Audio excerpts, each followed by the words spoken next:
Um, so, as far as people on YouTube who won't have that big long gap and might not otherwise see, uh, Bean had a bit of an accident, which is not his fault, but he made a little mess, and so we had to go clean him up, and then with everything else, we decided, you know what, let's not wait. So we went to the store, bought some stuff to help clean some stuff up. We is back, Calamvir. Hello, yes. But yeah, we're back. Bean is clean. He is anxious as hell. He did not like getting washed. Um, but he was relatively well behaved for it. As well behaved as you can expect a cat who isn't used to baths getting all wet. Um, so everything is fine. Everything's good. We went out. We got stuff. We came back. Whew. We're going to give everyone a couple minutes to come in and get all set up. And like I said, YouTube people will not have to worry about that long gap, either both the hour in which we were out or the period where I was just sitting here staring at the screen in silence. Um, hmm. Iced coffee. Whew. But there we go. We are all set. So, Uh, I guess while we wait for a couple of people to come back, and now is a good time I could tell a little bit about what I'm thinking for Vorin. Um, Aesthetics aside, because that wasn't decided on before I grabbed the porch and slapped it on there. Um, Vorin, I wanted the idea of somebody who was from Canopus, from here, who this was their home, this was their life. He was very much, an orphan, yet another freaking tiefling roaming the streets, etc. But where others turned to crime, he turned towards performance. Now, it was still an extremely difficult life for him, because people would obviously lump him in with other tieflings, etc., think him a criminal. And just as is discussed later, tieflings in Canabris are not treated well. Um, but he always tried to do his best. Very much made his way as a beggar and performer. Um, And so now, even as rough as Canabris gets, even as shit as it gets, it's still his home. So seeing it being attacked, seeing all this state is going to hit him personally. Versus Rin, who was just traveling here because of the power here, because of other things, and because of the concern about the world wound. Vorin has lived this. Um, Vorin is very much meant to be not necessarily a DM PC in a sense. He's not meant to exactly represent me, but he shares my world views. Because as I mentioned before, like when we hit the Azata segments of the story with Rin, I mentioned before how much that spoke to me, how much that spoke really to my views, my priorities. And ever since then, hey, welcome back, Zarin. Yeah, ever since I saw that bit of the Azata, I've wanted to play an Azata. But despite playing this several times on my off time, etc., and messing around with Beta 2 a bit, I never went Azata because I kind of want to save it for on screen. So now that we have the beta that allows us to go pretty much as deep as we want into the game, I'm willing to give Azata a try and let it go, and then we will return to Rin's story once the game is fully released. I do believe that Rin's story is still absolutely worth telling, and that a lot of people will enjoy Rin's story. But yes, the Azata combat style for Nomri. No, I understand. Oh, hold on a moment. I'm gonna let Bean get up somewhere.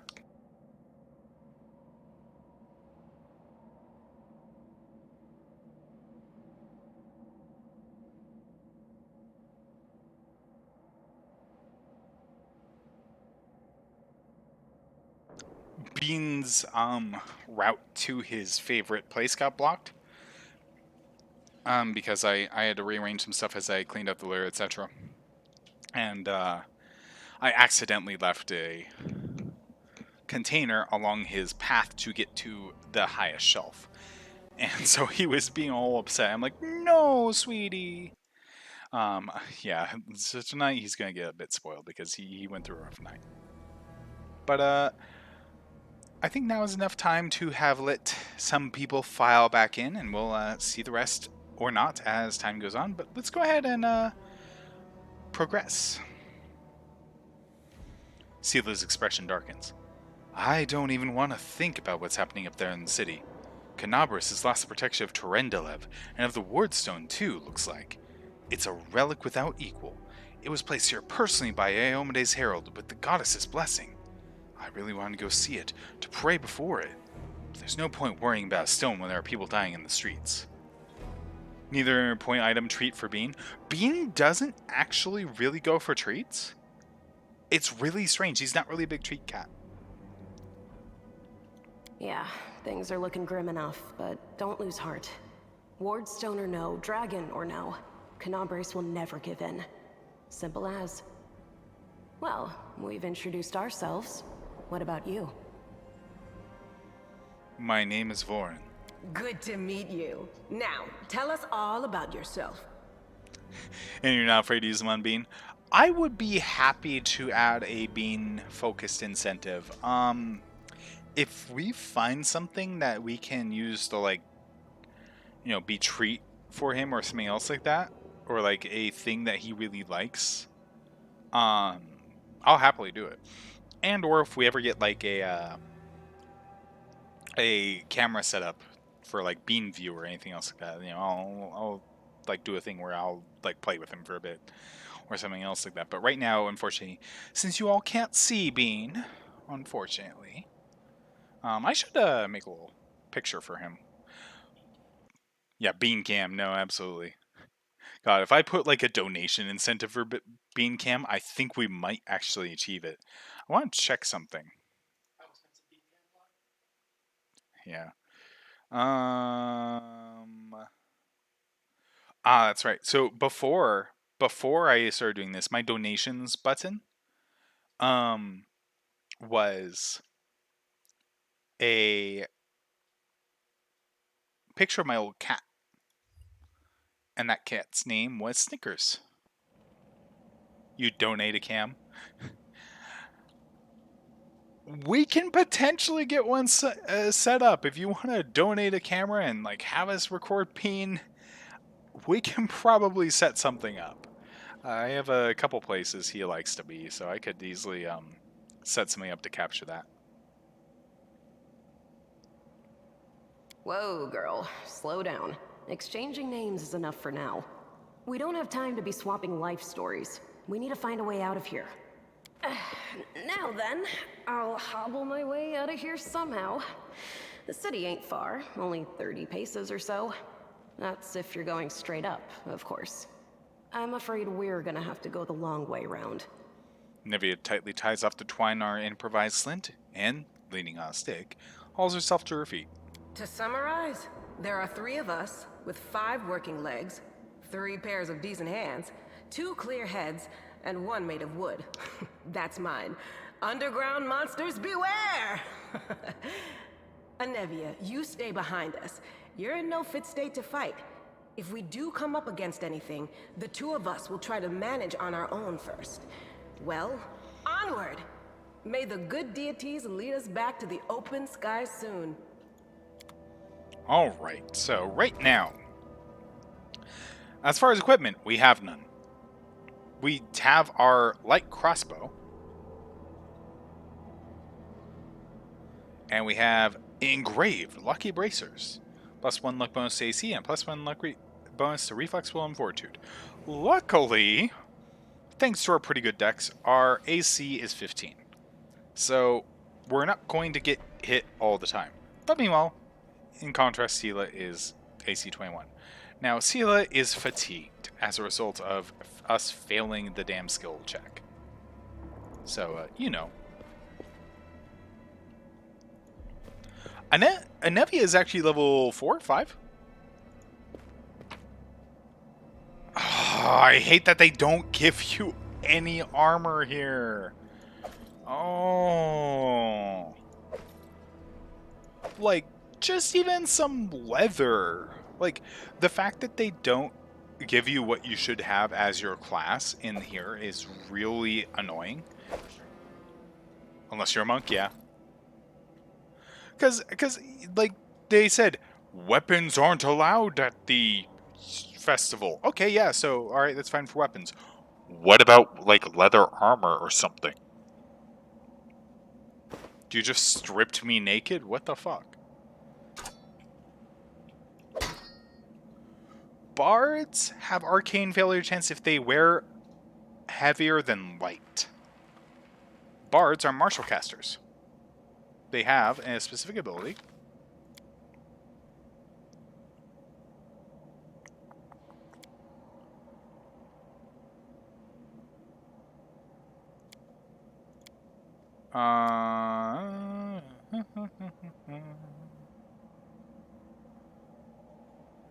Come on.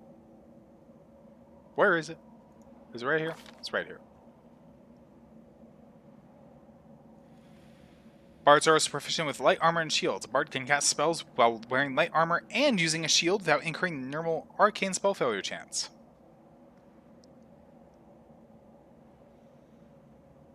Yeah, they can even cast while using a shield.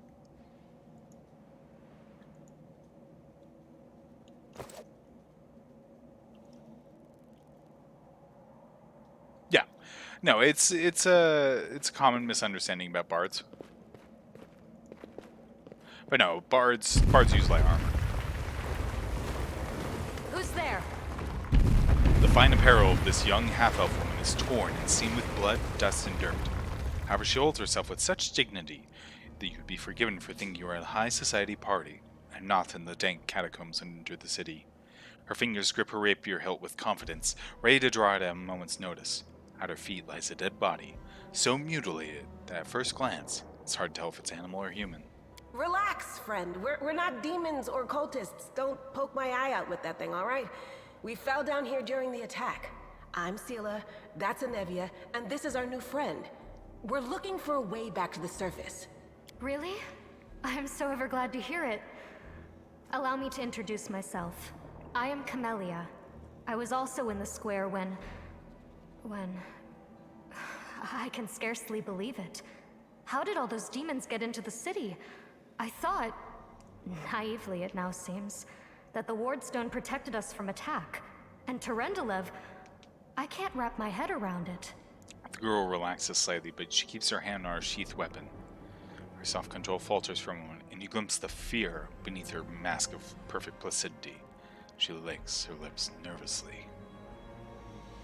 Name could withstand a strike from a demon lord. Not even Terendelev. I can't argue with that. We're fortunate to be alive, albeit underground. Daskari himself has come to Canabras. There's no mistaking that ugly mug.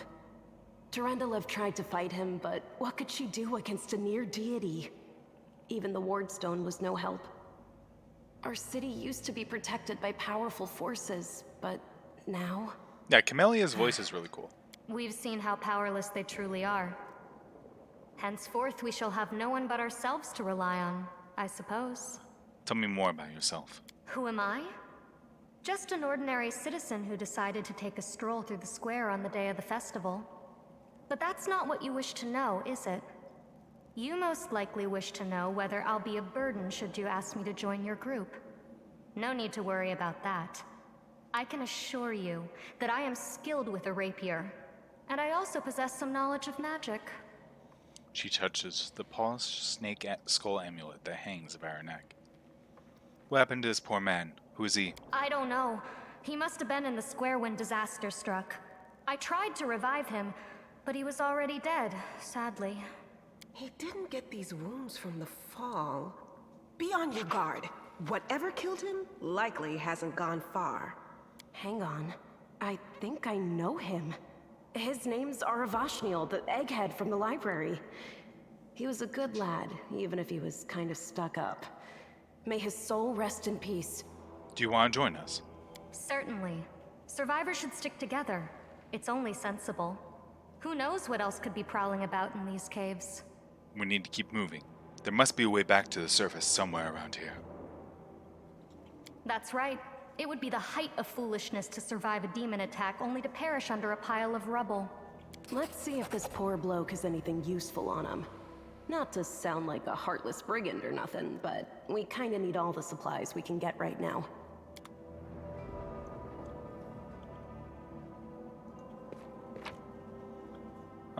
Just a masterwork dagger. That said, I will happily take a masterwork dagger right now.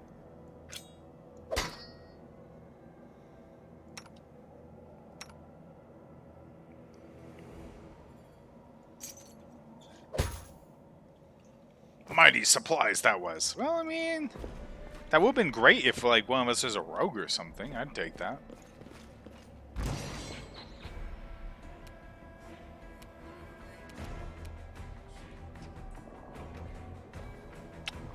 Yes! Sorry.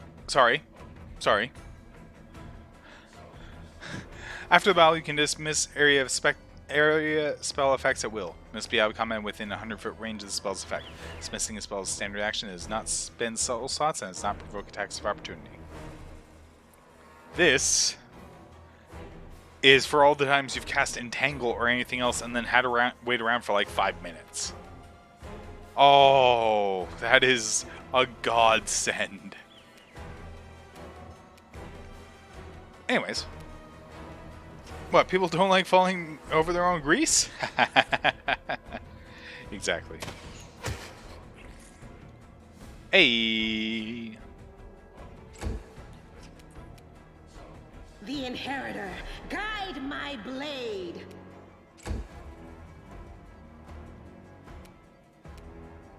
I'll cut you wide open. Oh. Yeah, that's right. Ignore these dice rolls, by the way. None of them actually matter.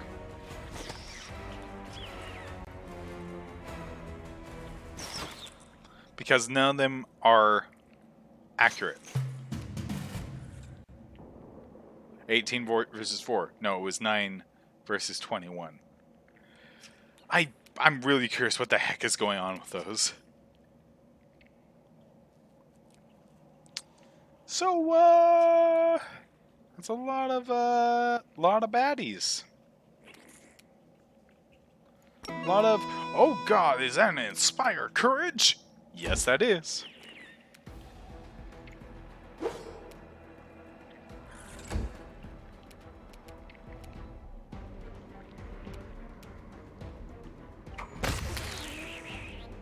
There we go.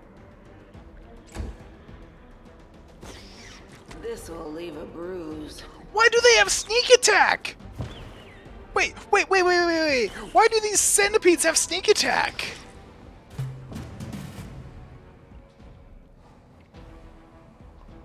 What?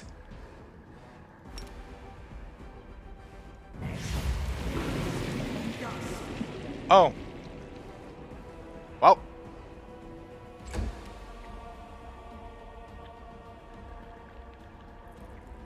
Well.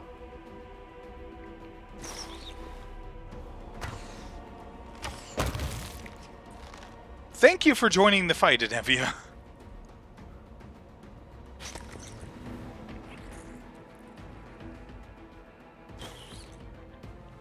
Why do they have sneak attack?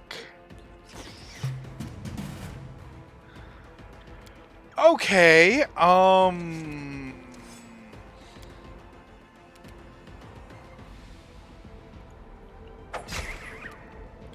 God, there's a lot of enemies.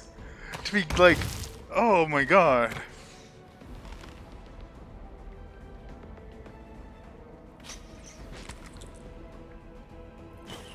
Why do they have sneak attack? Oh shit. Oh boy. Anevia, please kill them. Anevia, please kill them. Anevia, please kill them.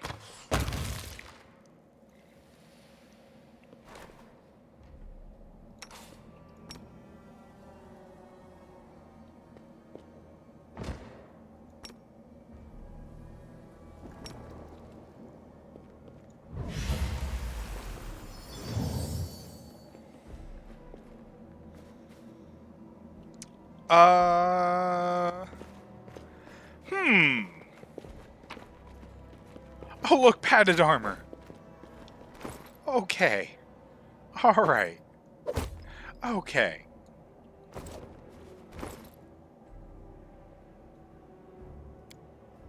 Hi, Bean. I'll let you get away with this, but god damn it, Bean.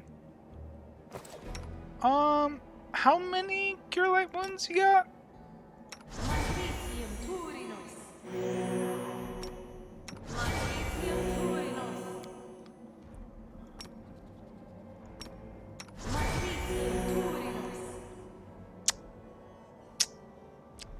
Guys, I don't know that we're getting out of these caves. Hot damn.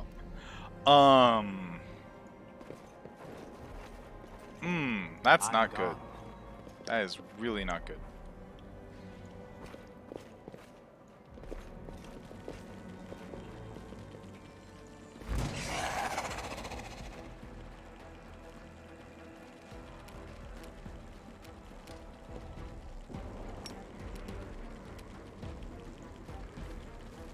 Fight defensively, please.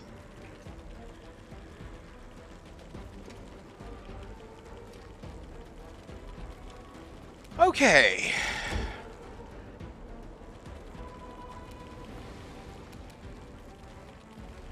The spirits demand your blood!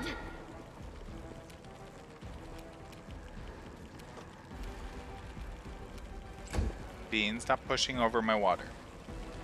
I'll just sit here.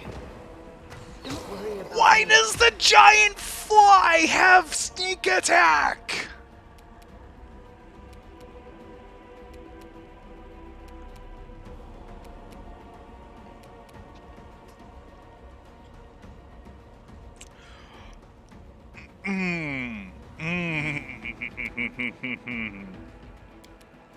I don't know if it's because I'm playing on core or what, but Anevia just got, not Anevia, frickin' Sela just got one shot. Throwing around 2d6 dice at level 1?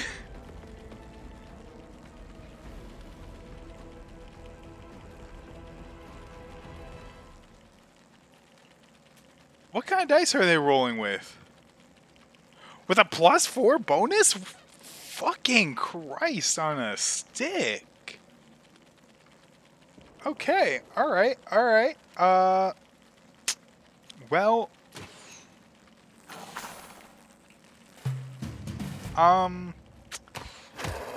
Anevia? Carry us to victory, I guess. God, Sela doesn't even have lay on hands. And that's with fighting defensively!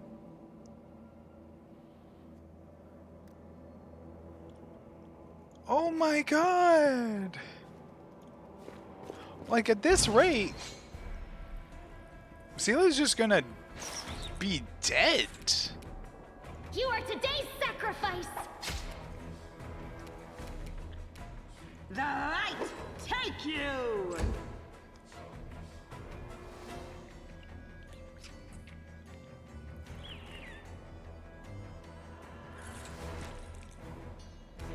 Don't you fucking dare.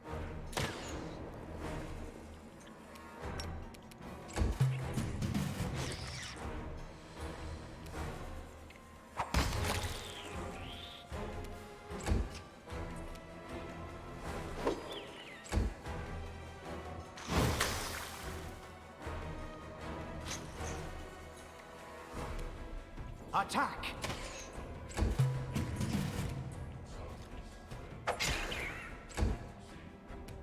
Into the fray! Keep fighting defensively. It's the only way you're gonna live.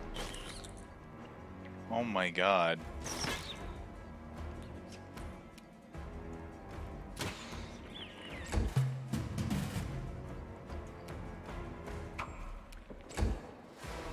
Oh boy. Guide my blade! I never thought I'd be this fucking terrified of this section of the caves. What even is going on? I didn't think we would almost have a full party wipe against the first freaking fight.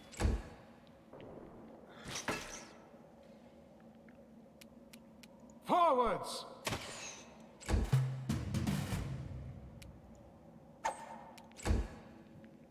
No glory without risk! No, that's the thing. Giving everything 2d6 at level 1 is like, yeah, no, everything has sneak attack. I'm just like, what? What? Yeah, 2d6, like, it can't necessarily one-shot her, although if they did roll maximum, because they have a +1 to damage, if they rolled literal maximum, they can one-shot Sela, and we then saw somebody roll 11, so, I mean, you know. Like, Camille is in one-shot range, oh my god, is freaking our character Vorin in one-shot range, like, ugh, that is nasty.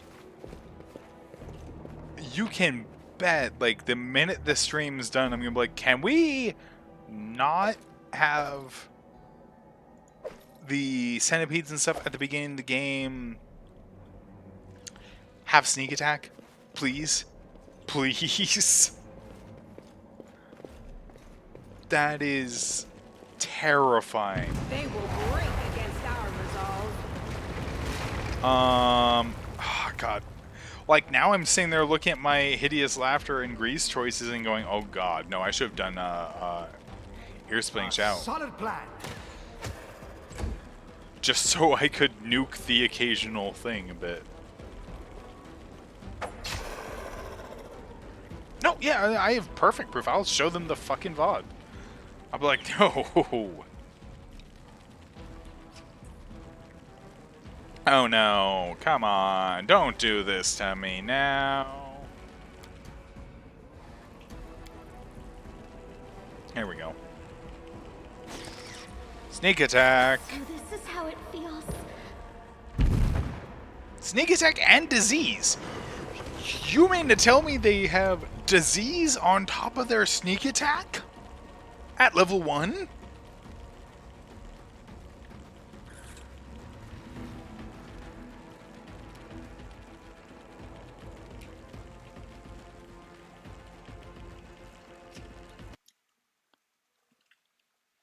Nope.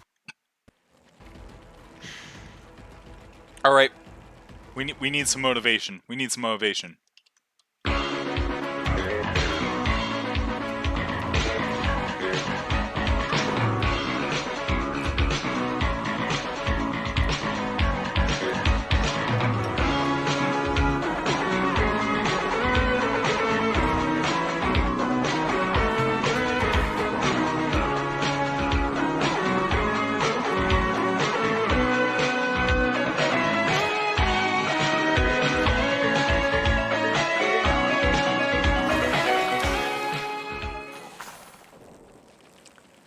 That is absolutely what Boran's Inspired Courage sounds like. Careful for YouTube copyrights. You're generally okay with video game music. Generally, especially with a video game video. Like, if I was extremely worried about YouTube copyrights for any song, I wouldn't be playing video games. Besides, I don't get paid for YouTube. I just put them on there for, you know, like, people to just be able to look it back on. Because I'm not monetized on YouTube. Any money I get from this job is entirely through Twitch. So, The light, take you! Attack! like, I never thought we'd use up all our Inspired Courage this early, too. Yeah, it's like, Jesus. I'll just sit here. And she's Don't down. worry about me. Where? Wait, where's the Nevia? Nevia? Retreat!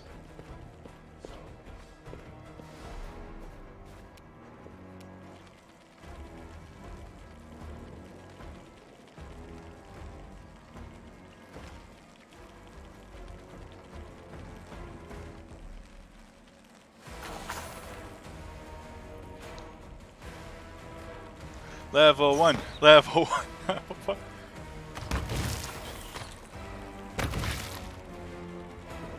Yeah, Nevia. Let's go. Aim carefully. I hate that I'm having to cheese this by using a Nevia. Oh my god, this is terrible.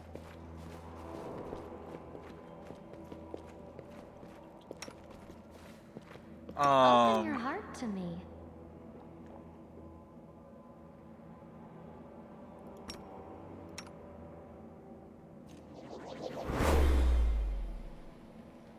Well. Well. Alright.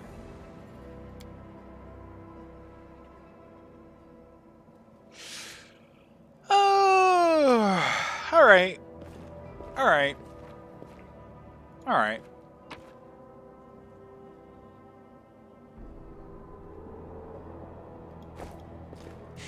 God. Alright. Let me just,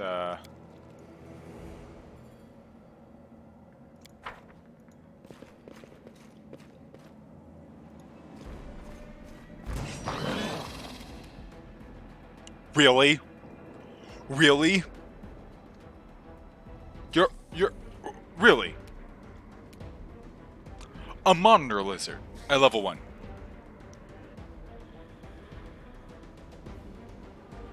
You're throwing stat damage at me at level 1? Okay, maybe it's not poisonous.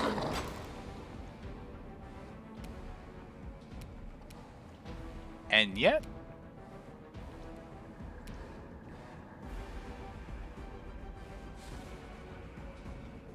And yet it is!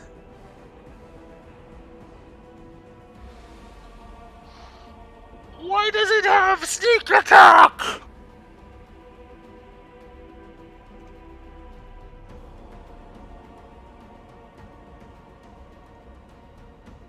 It's 1d8 plus 4 plus a sneak die? So I'm looking at minimum 6 damage all the way up to 18 damage. Owlcat? Owlcat? Excuse me, Owlcat. Fuck you! That's a plus 5 to hit? It's a level 3 monster! It's a level 3 monster against a group of level 1s and you gave it sneak attack! I know I sound really bitter, but I am! That's the thing! Our party members are sitting around with 1 health because they keep almost dying. Or they keep actually dropping, I should say. Oh. Okay, alright, well, I do have an option. I can try and slip it. Okay, that worked. Okay, good, good, good. We're out of spells. No, that thing can absolutely kill him. This is not a freaking level 1 series of encounters. No! That's the thing. It's like, after everything else we fought like, at this point, almost 15 enemies that come in groups of 4, and they have sneak attack, and you don't need to flank? Like, you don't need to do a true flank to sneak attack in this? No, our front line is fucked at this point. You can't expect them not to take hits. Anytime they get a hit, that's all their health at this level. Oh, fuck off. Don't make your save, don't make your save, don't make your save. Good. Good. Also, meanwhile, I'm trying to hit 19.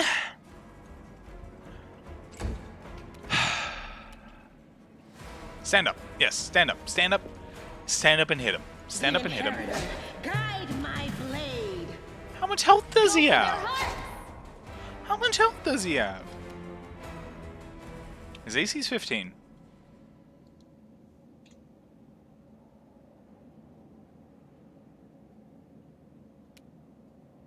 How much health does he have? He also has agile maneuvers.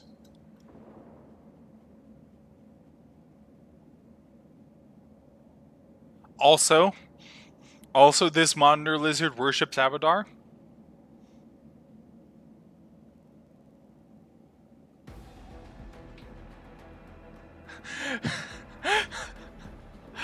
Fuck yes! Give me the fucking. It's only worth 22 experience points. Fuck off.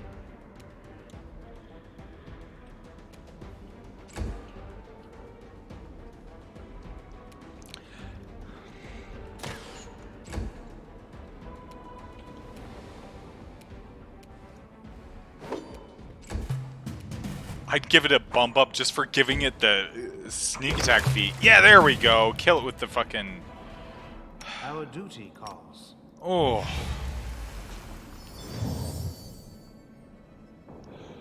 Oh.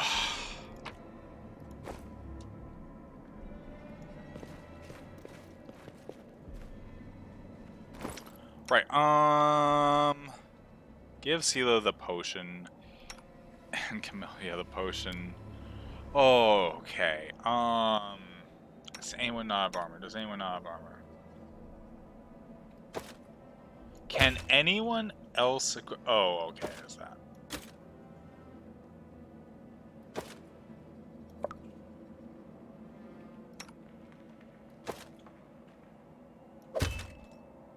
Oh, the others can't equip that? Okay, fuck off. Alright, fine. Alright, game.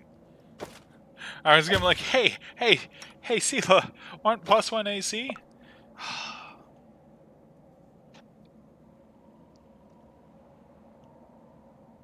Like, I mean...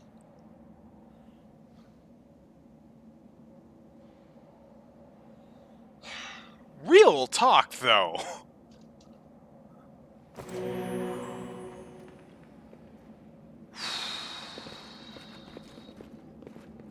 Oh, thank God we get Lan and Windwog now. Oh, thank God. 2 more party members with full health. Oh, thank God. No, I can't just walk away. It's got to be here somewhere. You struggle to make out the man's features in the gloom. As soon as he steps into the circle of light, however, you realize you have never encountered a creature like this before. The stranger looks like the work of a vivisectionist who attempted to stitch together a lizard and a man. Windwalk! The man notices you and freezes. The curling horn protruding from his head casts a malevolent shadow on the cave wall. Lan, did you find it? Who is that? Also, I love Wendwog's model now. The woman looks just as strange as her companion, like a cross between a cat and a spider. When she catches sight of you, she immediately drops into a fighting stance. Her movements reveal the lethal grace of a wild predator. The do-gooders here to save our mongrel souls, no doubt. Wait. They might know what's going on up there. Demons are laying waste to Canabras. If things are as bad as you say, then we all have to hurry. You didn't come from the direction of the shield maze. Damn it. I couldn't care less about what's happening on the surface, but the maze. I realize that you guys have your own troubles, but we need to be in Canabres. People are dying up there. Please, show us the way out. Who are you, tieflings? You think our forebears sullied themselves by mating with demons like yours did? No, our ancestors would never sink that low. We are the underground crusaders, the children of the Crusade's finest. I appreciate that she comments that I'm a tiefling. Sadly, underground crusaders is a bit of a mouthful, so people usually just call us mongrels. You just love repeating that, don't you, Lan? Mongrels. That's what the Uplanders call us. But we call ourselves Neathers. No matter what you call us, it's not gonna stop our horns, hooves, or tails from growing. Never heard of underground crusaders before. In Canabras, they're called mongrels. People say that they come up to the surface at night and eat anyone foolish enough to wander alone after midnight. To tell you the truth, I thought you guys were just a tale to tell kids at night. That's human gratitude for you. Our forefathers suffered the consequences of demonic corruption, all to protect Mendev and Golarion. And for what? So we could become monsters used to frighten children. Every mongrel has their own take on it. Our chief, for example, thinks of us as something like a reserve military force. He thinks we're standing by until the moment we're needed, and when we emerge on the surface and save the day, all the people will see how good we are and they'll love us for it. Yeah, he leaves that last part out when he talks about it, of course, but it's easy enough to read between the lines. What is this place? This is the hall where we remember the glory of our forebears. Sorry about the mess. It doesn't usually look like this, trust me. Sometimes we even wipe the dust off the exhibits. This is where the relics of the first Crusaders are displayed. Our lives are short, our glories are quickly forgotten. But this place helps us to remember that we are just as worthy as anyone else. And that our lives are not in vain. I'm gonna check one thing real quick. Sorry about that.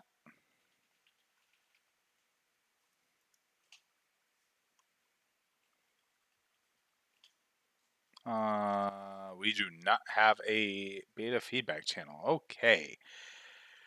That will be back better. But yeah, I'll have to make a full thread on the forums about that, which I will. But uh mm, maybe lower the difficulty. The first Crusaders? You've been down here that long? That's crazy. What are you doing here? That's none of your bit. We're looking for a holy sword. It was here, in the center, sticking out of a rock. The sooner we find it, the better. Some kids from our tribe took off for the shield maze. They figured it had collapsed, and now it's their time to go up to the surface, like all the legends foretold. Except they don't have a clue what's waiting for them up there. They're not fighters. And Saul, the chief of our tribe, is dead set against it. He says that now isn't the time for the underground crusaders to take up arms. If we get the holy sword, we might be able to change the chief's mind. It's a fool's errand. None of us will be able to hold the sword, let alone use it to save anyone. It's not an ordinary weapon. It's made from righteous heavenly flame and will burn anyone who touches it. Do you think you're special, Lan? I'll pick it up with my teeth and tie it to my hand if I have to. It doesn't matter. An angel's sword and a troop of stalwart mongrels will be able to work a minor miracle. Speaking of which, you're still here, Wendu, which means that deep down, you know it's possible. Windwog shrugs and turns away. Maze? Does it really lead to the surface? Yes. There are other ways up, but they are far from here, and after the earthquakes, there's a good chance they've collapsed. But the maze... There's a legend among our people that when the walls of the maze fall, that will be a signal for us, the underground crusaders, that the time has come to go up to the surface and fight the demons in the final confrontation. Until then, the people say the maze is shielding us from taking rash actions. I'm the only one in our whole tribe to have been in the maze. And even I don't know if it's true. But the further I went in the maze, the fresher the air became. That means that it really must lead to the surface. When the ceiling and walls started shaking, the young ones in our tribe lost their heads. They figured the maze was going to collapse, so it was time to go up to the surface. They grabbed whatever weapons were on hand and ran off toward the maze. They think the maze is no longer a danger to them. They've been listening to Wendwog too much. Don't try to blame this on me. Yes, I told them that our people are capable of making our way through the maze. In the future. But I always told them to wait until I had made a map of all the maze's dangers. I warned them 100 times. But it was no use. My words just went in one ear and out the other. A sword of holy flame. How did it wind up down here? It came here with its owner. A long time ago. 50,000 gongs to be precise. 70 years ago, in Uplander time. 50,000 gongs ago, our forebears found a dead angel here, along with the bodies of his comrades. The tribe gave them a dignified burial, and they were laid to rest with their weapons. But the flaming angelic sword was stuck in a rock, and no one was able to pull it out. It burned to the touch, like real fire. So the rock was placed over the angel's grave. It should be here somewhere. Maybe the angel will dig himself out and find the sword for us. That might be our best shot in this chaos. Lan, watch your tongue.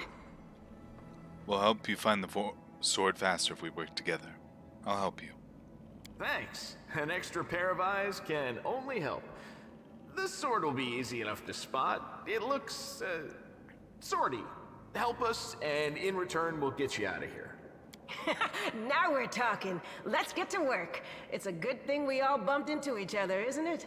What, you want to find the sword quickly so the underground monsters bring you back to the surface? So be it.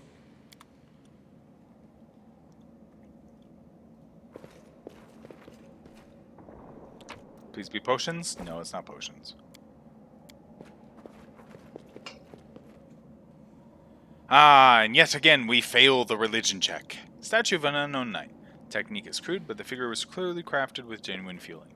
By the way, it basically says when you succeed that based on the style of the armor, this clearly dates to the First Crusade. Now what is that?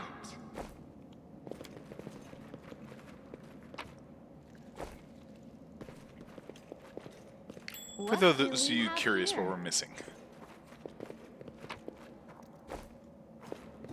I've spotted something.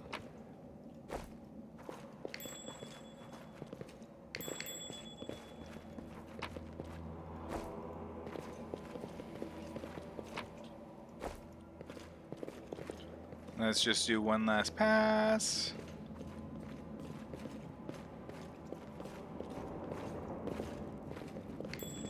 Aha! Thought we were missing one.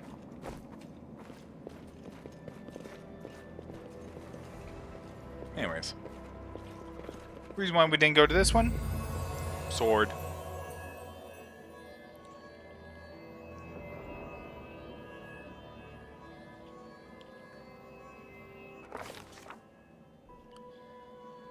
A strange flash pierces the gloom, and Vorin feels drops of searing blood run down his chest. The wound healed by Trundrelev reopens and weeps scarlet, but there is no pain or weakness. A hazy scene appears, a cave chamber, this one or another one entirely. Vorin's heartbeat quickens, and a stream of thoughts suddenly bursts into his mind, thoughts that clearly belong to another. About the DC 50 diplomacy check? Yeah. No, I was sad we were never able to meet that. I'm going to see if it becomes less in here before I reveal that tidbit. But basically, if I run into that again and it's still a DC 50 diplomacy check, I will tell that story. Personally. I will pull open the book and I will tell that story because I do not agree with them hiding that behind a DC 50 diplomacy check.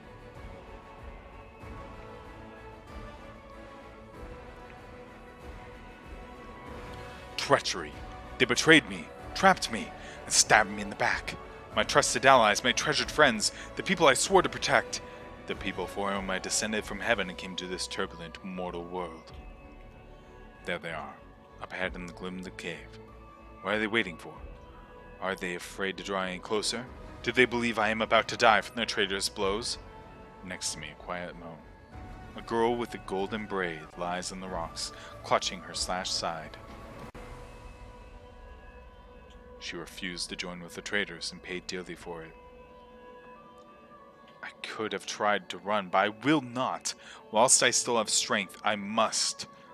While recognizing the foreign origin of these thoughts, Vorin intuits they can control them somehow. Let's try to heal the wounded girl. A spark of healing magic illuminates the eerie, murky scene before Vorin. The wounded girl opens her eyes and whispers, Lario, you said that everything was going to change soon. You said you and the other warriors of heaven would be leaving us on a grand mission to stop the demons forever. Is that true? The frenzy of foreign thoughts comes faster and faster, like a rushing river, and images flash by one after another. A priestess in colorful robes observing the stars.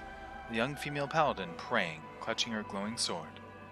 A majestic golden-winged angel, gazing into the distance, his face covered by a helmet, but his voice ringing clear. Only if you are willing, and only if you're ready, there is no going back. Then don't waste your strength healing me, the girl whispers. Your mission is more important. You take care. It is near. There, in the vision, the darkness in the cave stirs into motion.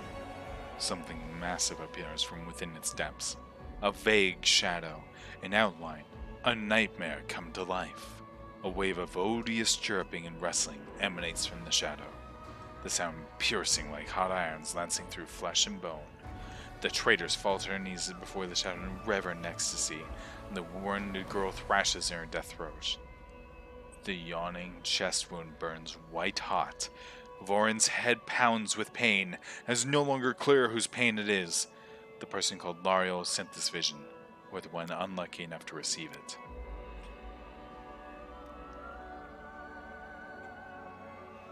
But Vorin is determined to fight off the illusion. The force of the attack, though originating in the vision, is terrifying, but Vorin is stronger.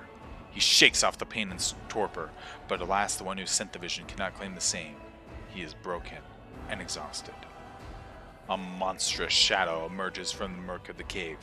It is not real. It exists only in this strange vision or memory. But the thrill of fear it provokes is more than real. The shadow's features starkly resemble those of Discari, the terrifying demon lord. In a movement as swift as thought itself, the monster's hand is wrapped around the throat of the one they called Lario. The foolish angel struggling on the rocks, like a fly with its wings torn off, intones the shadow. His voice changes as it moves, shifting from a quiet whispering to a sonorous shout, becoming young, then old and quavering. Where is your goddess, angel? Where is her self-assured herald? How is it that you are dying here alone, so far from the light of your heaven? A strange calm envelops the thoughts of the one called Lario. He recognizes who stands before him, and he knows he will never bow down before this enemy. The flaming sword sparks to life in his hand, bright, pure, flickering with multicolored sparks like a sunbeam through stained glass. Slash! The blade slices through the demonic creature's flesh, and the monster recoils with a howl, releasing his grip on Lario's throat.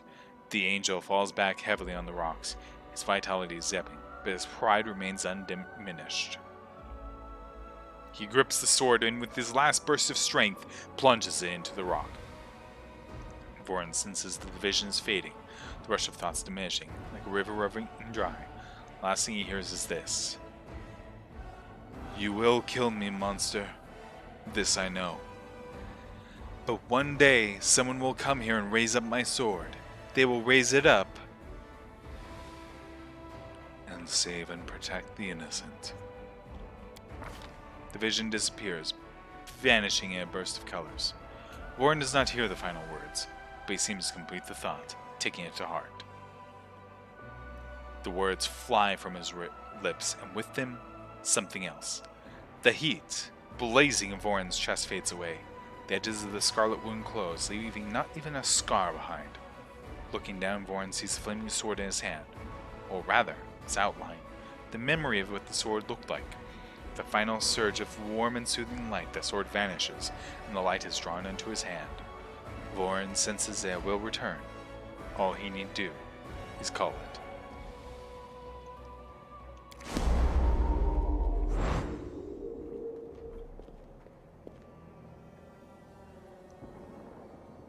Hey, are you all right?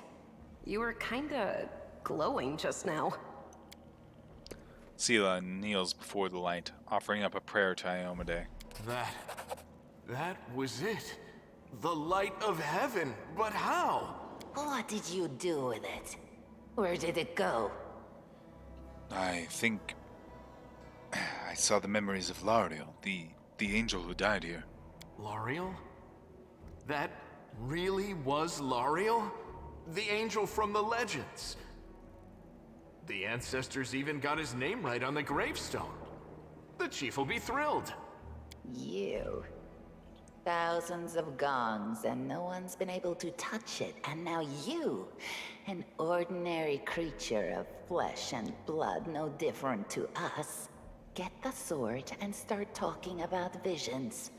Now, Wentwog, don't be a sore loser. He is clearly different from us. The sword appeared before him, along with the angel's name and all that other stuff, because he doesn't carry our mongrel taint. Heaven doesn't give a damn how special we are. We're born with evil inside us. Heaven doesn't need to know any more than that. Meanwhile, the tiefling. Yeah, I like their VAs too. I know you're willing to tear anyone apart to uphold our people's honor, but you and Sol, you just refuse to face the truth. We are the way we are because our ancestors' bodies were corrupted by the Abyss. It does the same thing to plants and animals. There's nothing heroic or special about it. It doesn't make us better, and it doesn't make us worthier. As the tiefling just starts sweating nervously. I think I got Windwag's voice pretty close when I voiced her. Glad to hear it. No, like I'd heard they described it a couple times with the game, and I messed around with the beta a little bit before then, and so I heard a small handful of just her voice lines, just like as she moves around. And so, like, I just extrapolated from that. I went, that's a pretty good voice. And even before then, just I looked at her art that she had. I was like, I think she kind of sound like this. And I'm glad I was pretty on point. Admittedly, I do not have the range necessary to go up into her range, but no, I enjoy doing voices. It seems I can control it. That is just... wow, I mean, that's amazing. Heaven has truly blessed you. This power is the most majestic thing I've ever seen in all my life. Is this what the sun is like, Lan? Yes, it's similar. But this light is more... golden? Chief Sol needs to see this. Now that we have the power of angels on our side, he can't say no. He'll have to assemble a troop to storm the maze. You Uplanders care about your kids, right? Help us save ours. Without them, we won't survive. And then, the perils of the maze won't be so bad if we go together. We'll make our way through it and find the way to Canabras. Lead us to your chief, and I'll decide if I'm going to help you or not. Let's go. We'll take the short route. Well, the only route, really. Meanwhile, Bean is absolutely precious right now. Hey, Millie, take a look over here. He is, I'm gonna take a little picture of him. I might not be able to share it with all y'all. Although, I'll throw it on the, I'll throw it on the Discord. Is Bean a nipper?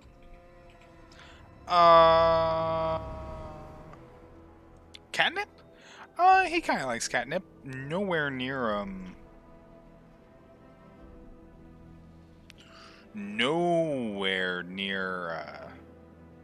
the other cat.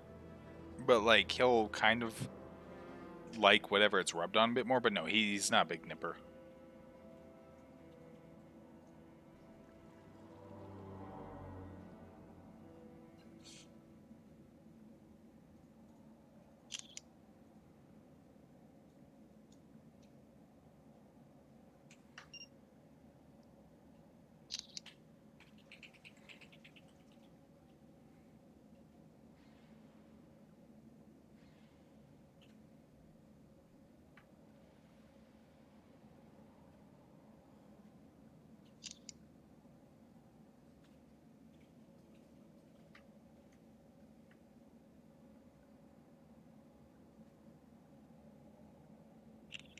There we go. Okay.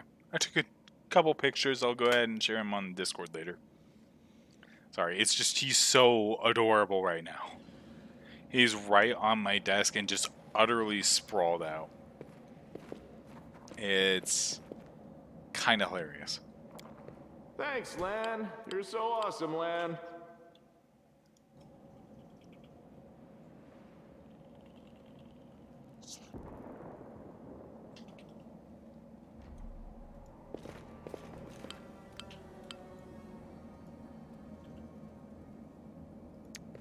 Alright.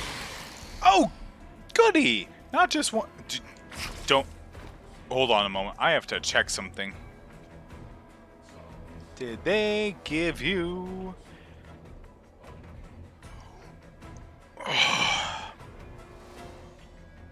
Sure. Sure, let's get the spiders poison and sneak attack. And also pray to Abadar. Why not? Okay. No, no, you know what? You know what? This is fine. This is fine. What?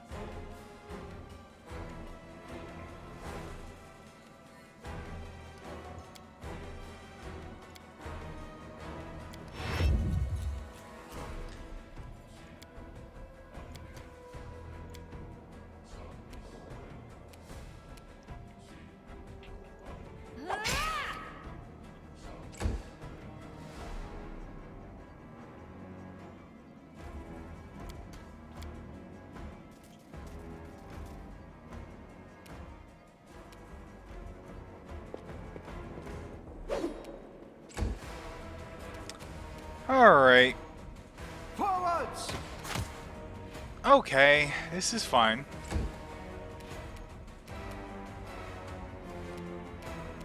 Maybe it's praying to Abadar that gives him all those buffs. I don't think so, but you know what? Yeah, sure. Oh god, hi cat. Oh Jesus. Cat almost fell off the desk because he rolled, and so instead he jumped up into the fucking air. Which means he jumped up right in front of my face. Oh god.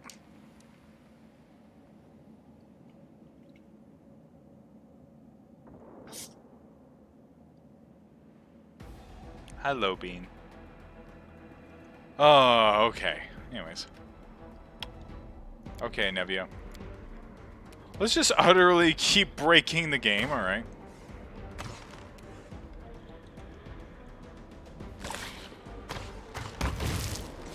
Alright. Okay.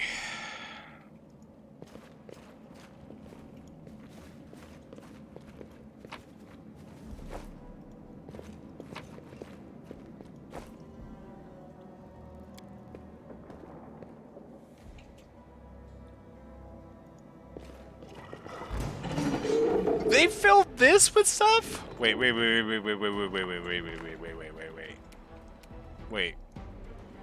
Tell me they don't have sneak attack.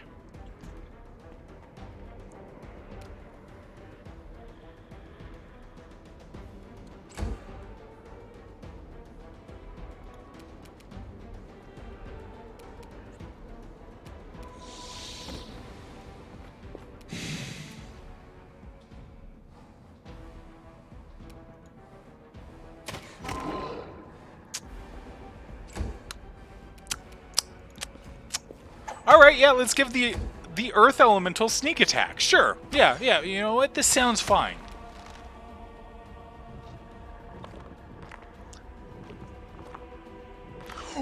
Why does literally everything have sneak attack?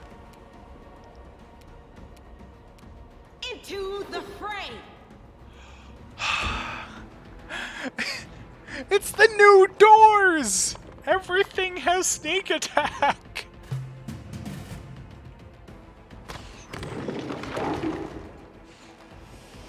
Like, thank God we have a Nevia. But that should not be my go-to of thank God we have the NPC who's several levels above us.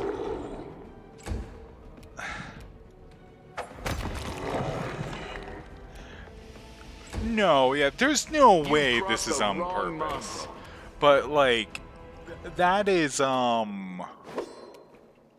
ooh, baby. You know what? I'm just gonna do a check on the Discord for sneak attack.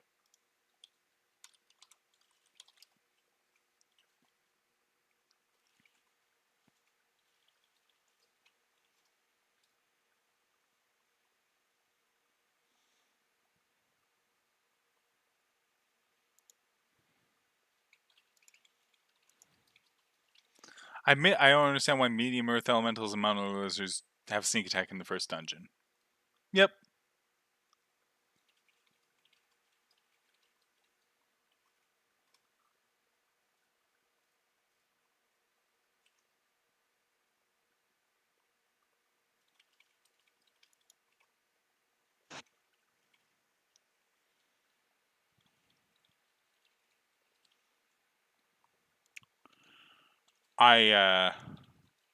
Yep, no, it's just on there that basically a lot of people have noticed. It's obviously a bug. But yeah, we don't have a yeah. I was just seeing if there was some mention from the devs that, hey, look, yeah, we intended to do this, or hey, yeah, that was a bug. There's no direct thing from the devs, but it's not just us. It is everyone is dealing with this, having a lot of things. Also, Abadar is the god of everyone now.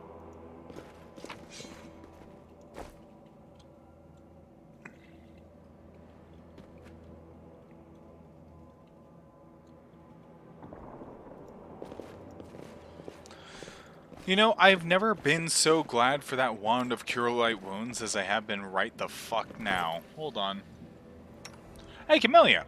Here, have a wand of Cure Light Wounds. Oh!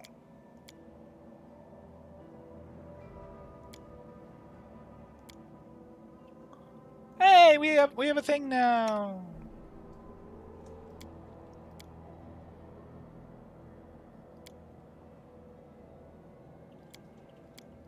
Oh, we can't not show the backpack? Okay.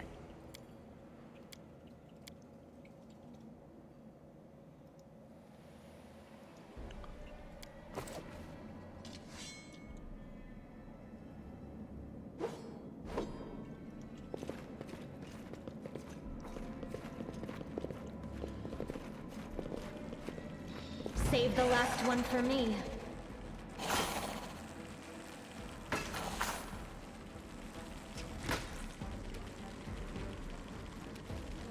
Okay, Lan. God, like I said, they're throwing packs of like 4 or 5 at us. It looks, yeah, they're throwing like large packs at us, and with them all having sneak attack. Good job, Camellia. Good job.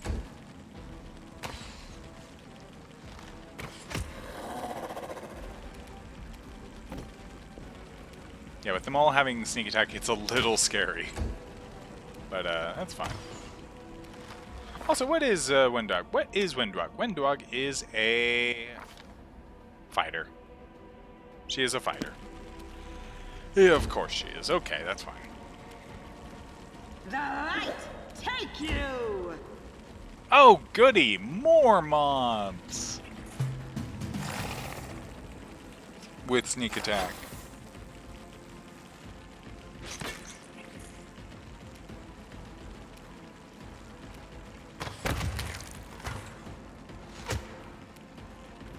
Like, I think now we have the party size to handle these. Yeah, now we have the party size to handle these. But man, that was touch and go. Also, Lighty the Angels.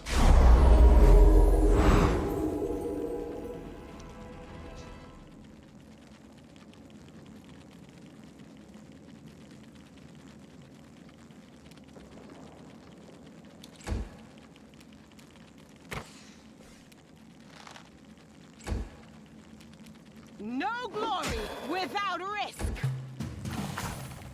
At least now that fly can't sneak attack, so.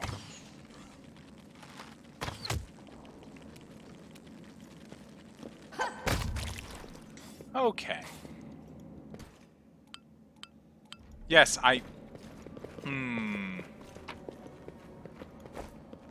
Masterwork like crossbow. Hey, Vorin, how you doing, buddy? Hey, yeah, so, let's give you a +1 weapon.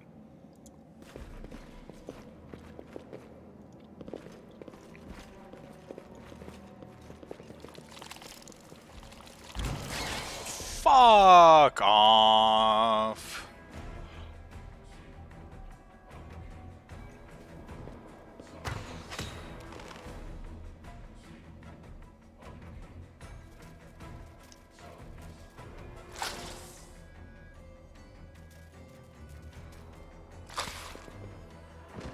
Oh, and there goes Vorin. Because of fucking sneak attack. Oh, alright.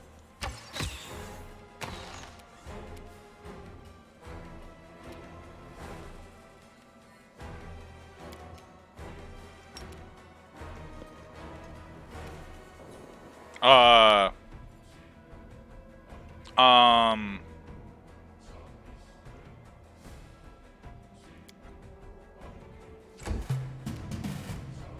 Well, that's an unfortunate bug. I'll rip you apart!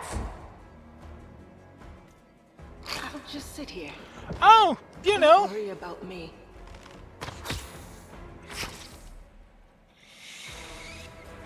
So this is how it feels?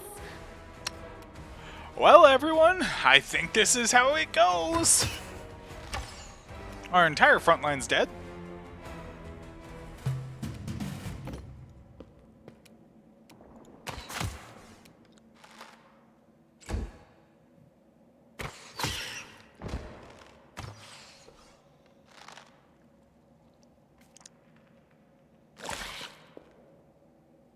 And here comes the real hit. Minimum damage, thank God. Okay.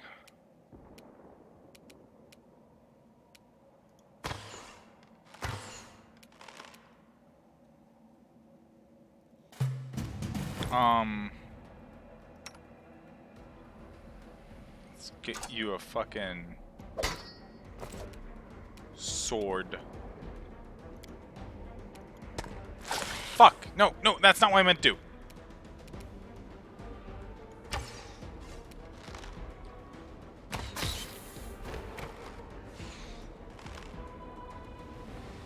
Yeah, fucking heavy up, not us. Okay, or just...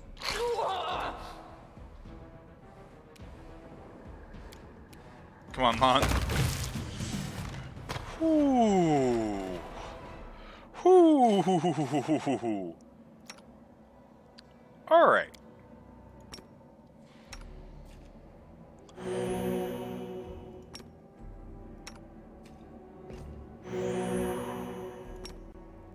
So wands are busted in that they don't work in combat right now. That's a pretty big bug. Wow, they broke the game more. I had a smoother experience in fucking in beta 1. Wow, that's not good. Um I think we're playing Solasta tomorrow. I hate to just say that like that, but it's just like, well, I mean, fuck. Um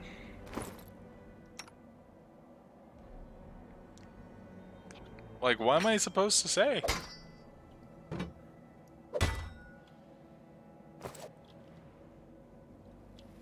I uh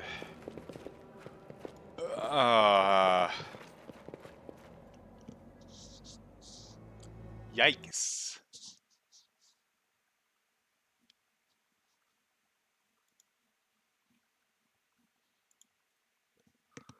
Um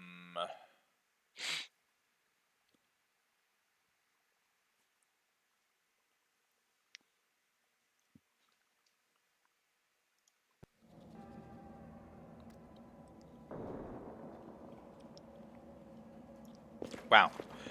Anyways, oh,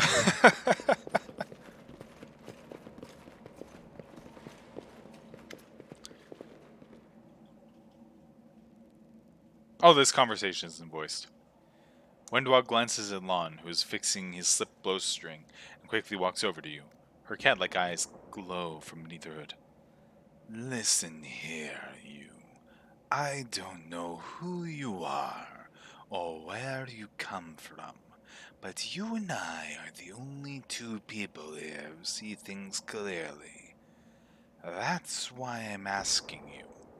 Don't show the light of heaven to Soul. Lon is sure that the light should be shown to the mongrels. Lon. Windwalk grimaces and a guttural, husky snarl unfurls in her throat. He wants to play the hero.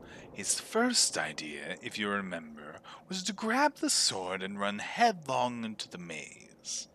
Does that sound like a plan to you? To me, it sounds like suicide. The worst part is that the tribe might actually take his words to heart and follow where he leads. I thought you considered the mongrels to be great warriors. The descendants of great warriors. I believe that my people are worthy of greatness, that we are strong and can do many things. That's why we were chased down here. We scared people.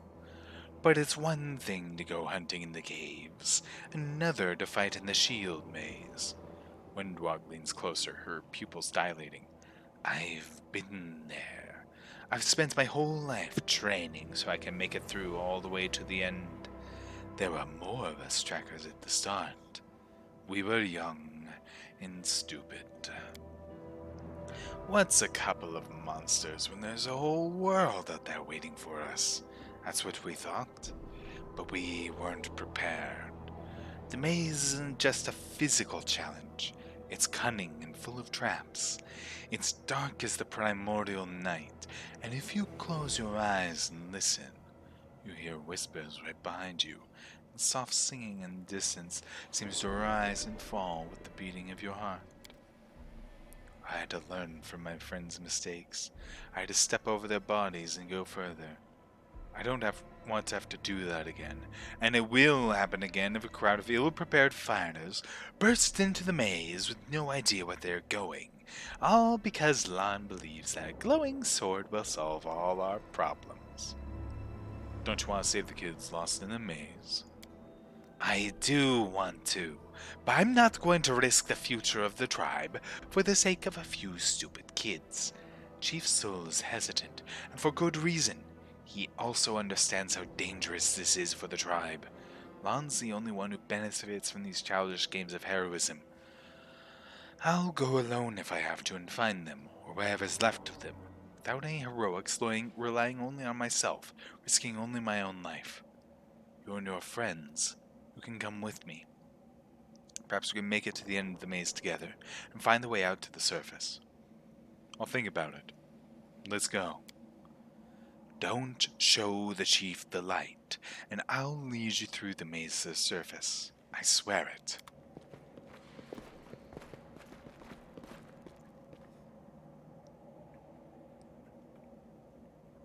Well, um, we evaded the several instances of near TPK. We burnt up half the wand. Well, a third of the wand, but still. Of Cure Light Wounds. Um, oh boy.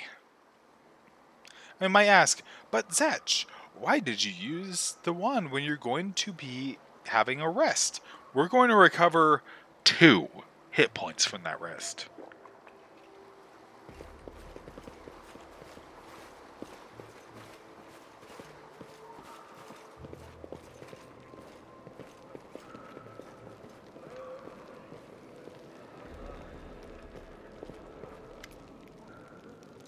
Your first impression of the Mongol village is of a squalid dump with the odors to match. Unblinking, glowing eyes watch you from the gloom, and deformed shadows slope between the huts. You see some mongrels gutting white eyeless fish, while others are repairing fishing nets. All the signs of normal village life, but tense expectation hangs in the air. And no full resources after a good night rest. Exactly. Oh, we don't get his voice. Shit. Oh, that sucks. A heavy-set, aged mongrel. Oh, they changed his model a bit, actually. Now I look at it.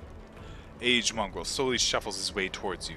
The hair on his head grows in limp, wispy strands, and his face has a distinctly rat-like appearance with pronounced teeth. You hear a rattling sound in his chest with every breath he takes. One of his eyes is white, fully scarred by cataracts, while the other gleams with moisture. Uplanders, eh? End times are upon us, indeed. Yeah, you can romance the queen. You could before, or yeah, you could see the first stages of it before, but like, you basically have to go angel path, and it's less, oh, it's keeping you the ruler and all that stuff, so much as, you just, how to put it,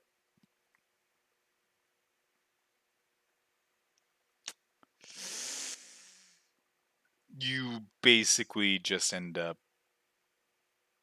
seeing another side of her. But I'm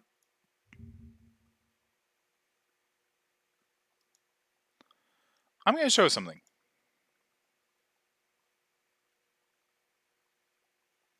because it's cool.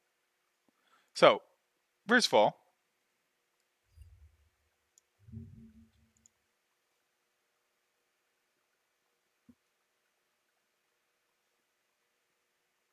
here's Lawn, and I can show this stuff now because our party is through this book, so I get to show off things like this.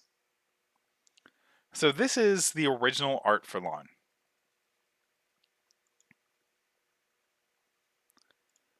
And here is the art for Chief Soul.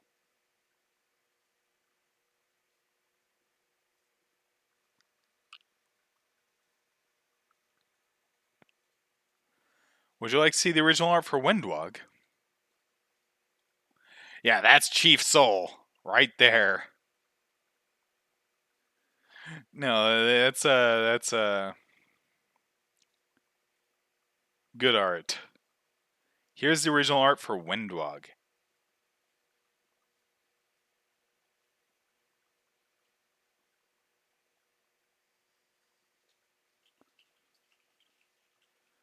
Also, here's the stat block for Windwog. Our party actually already knows this because the all the mongrelmen they get have this stat block, and so they get to actually just play with them. Windwog is a female mongrelman ranger with initiative +3, senses dark vision 60 feet, low light vision perception +9, 19 AC, 23 HP, speed 30 feet, +6 to hit with her club, +8 to hit with her masterwork longbow. Special attacks favored enemy humans, so a +2 to hit with against humans. That's why, like we had a Magus as our front line, as one of our frontliners. Yep, I was just showing off the art for like Lawn, for Soul, for Windwalk. I was showing off. Yeah, she had a +10 to hit humans, and 1d8 times 3. Yeah, she she crit our Magus and just boop. Magus just dropped. Yeah. Windwalk prefers to attack obvious worshippers of good deities, which she was, favoring her bow and staying on her feet to prevent full attacks or being surrounded. She also had point blank shot and weapon focused longbow. That's how come she's like sitting there with +8. As long as everyone's within 30 feet, it's +10. If it's a human, it's +12. She could hit everyone easily. Like, she was the big, dangerous fucking fight there. Like, fuck the rest of things. Fuck Hosilla or all this. No. No. Fuck that. Windwalk was the boss. Oscilla actually has more levels and has spells and stuff, but no. Windwalk was the MVP of that dungeon. I think that was true for multiple people. I think that was very much true of people in the original, like people who were also running the adventure path. So I think that's part of why Alcat just made her a cool NPC. Got commanded in 3 attacks of opportunity. Yep, because commanding you to take the action to approach on your turn while you are moving. So, someone doing I forget the exact spell, but yes, command. Yeah, it's command.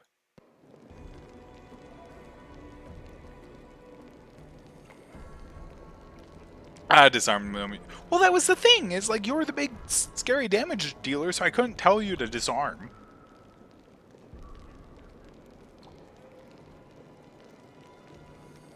I'll allow that.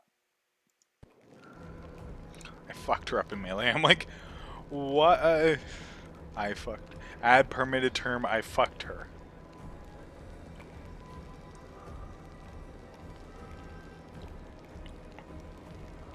Oh, I forgot and tried. Oh yeah, that's right. Shit, I did. Yeah.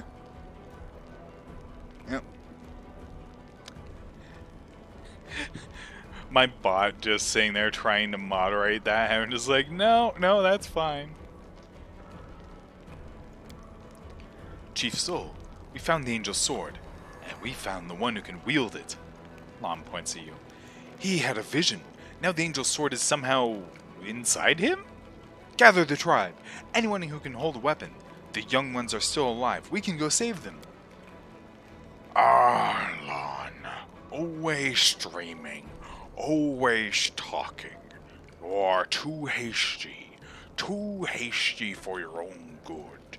It's going to get you in trouble. Soul eyes you up and down. An uplander with the light of heaven. That's too good for us. Our kind don't have good things happen. There's always a catch. Lon trusts people because he likes to believe. Isn't that right, Lon? I'm the chief. I don't work on faith. Show the light. Yep. Like, no, she goes down quick if you actually pin her down. It's just she happened to basically, she came in, saw the party, like, opened the door, shot, and just crit instantly. And longbows crit heavily. Windwalk stares at you intensely.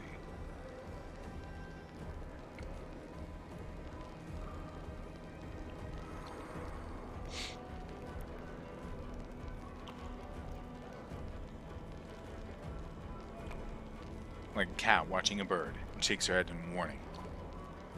Is there someone else from the service here? There he is. Hale and hearty and prim as a precock, just like me. It's not good. It's not good indeed. It's not right. Too many uplanders. What are you up to here?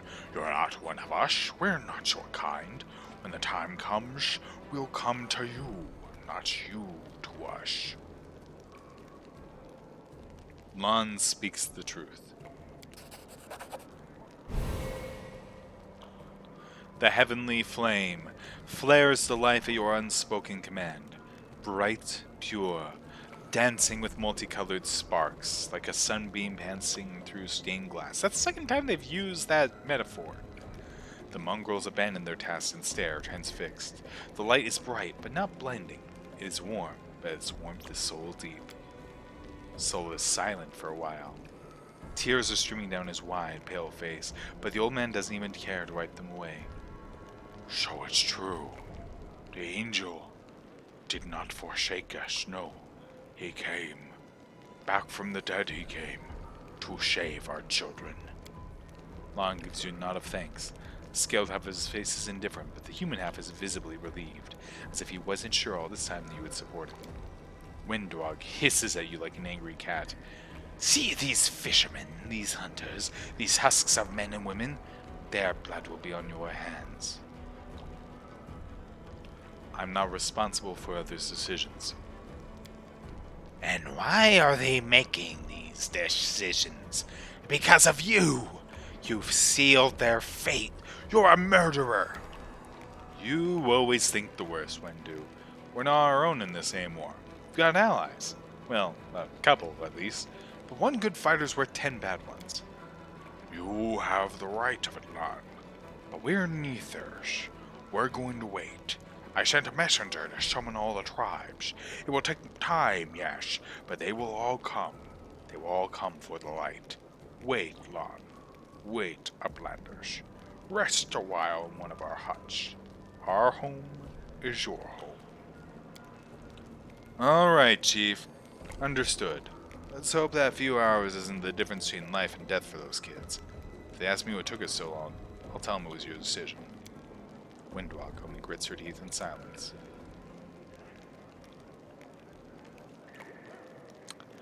So luckily, I can mostly ignore a certain character's build. But, so, Vorin, my friend. Let's handle you first. So, there are certain things we can go and certain things we can do. That said, we kind of do want deadly performance. Like, there's nothing wrong with full bard as opposed to, like, certain other things. I would be tempted to otherwise, like, grab other things, but no, full bard is fine. Plus, we like all the things we get at certain levels. So, the most I would be tempted to do is go Alchemist and a Vivisectionist. But, I can do that later if I find I really need the bonus of the mutagen and the bonus of the sneak attacks, then I will go. But right now, we're sticking with Bard.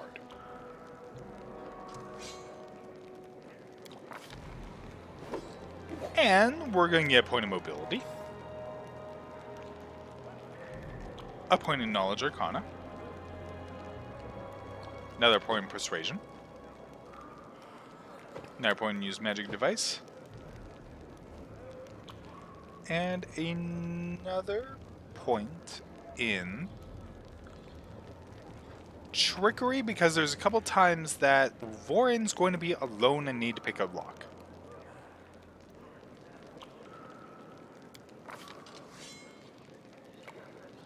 Now, combat trick. Precise shot. Haha. Guess we get a bardic trick.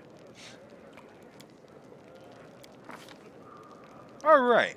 So at this level, what are we going to grab? Are we going to grab Cure Light Wounds? No, we're grabbing Deer Piercing Scream because, oh god, we need damage. We need to be able to hit something and do damage with our spells. Holy shit.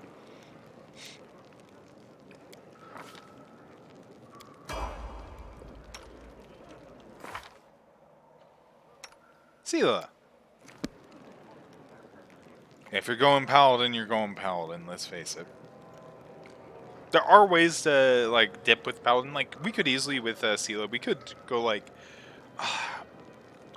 because of the fact that, like, she has up her armor and everything. What is her? Hold on, before we level. What is her dex? Absolute shit. It's 13. Okay. Her wisdom is also yeah, no. We can't salvage that. She doesn't even have good charisma, so we can't even go like, hey, look, I want to go like Scaled Fist Monk. We could. We could to like... We could to get one of the styles. Hmm.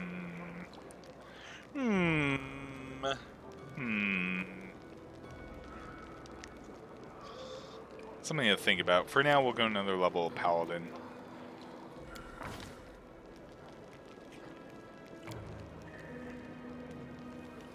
Knowledge religion. Hey, Paladin, please learn about religion.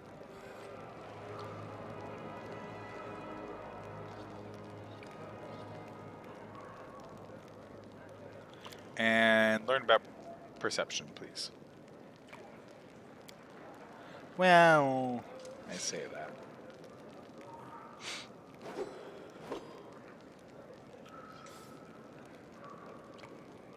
Please learn a bit about trickery. Yeah. Religion.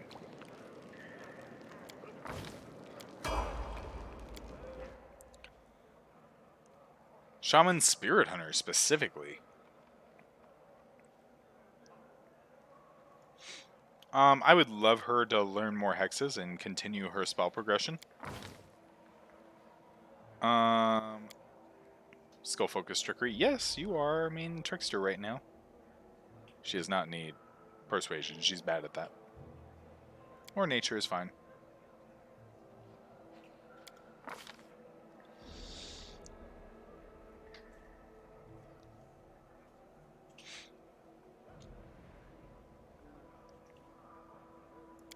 Oh, I want to see Amber's voice actor too.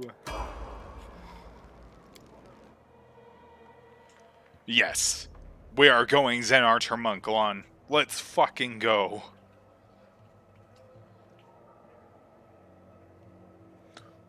Way of the Bow.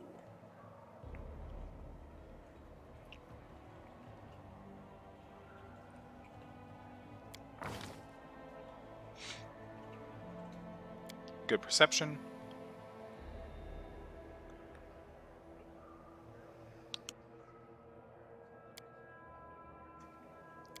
He's going to be our little monkey as far as running around and stuff. Zen Archer, bonus feat. First of all, precise shot. Way of the Bow, the long bow.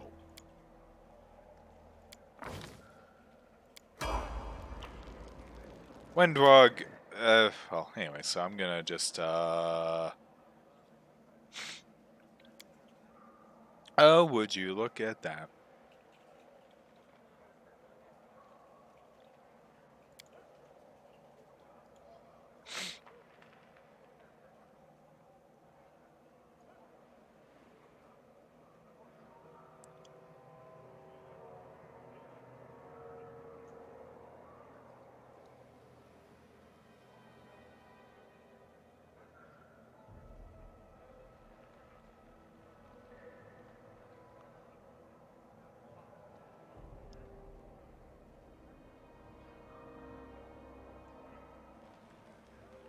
Oh!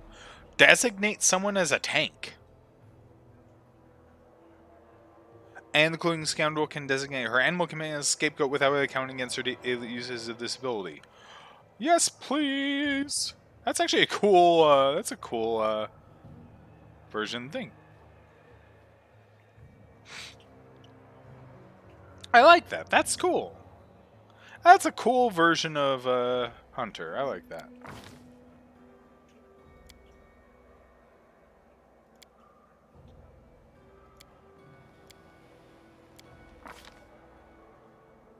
Animal companion. Go fucking Triceratops. Hell yeah.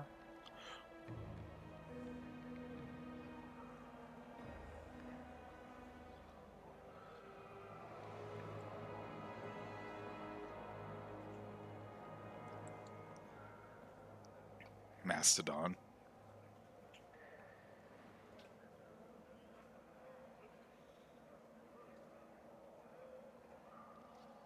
Boar has the most natural armor. Fuck it. Boar.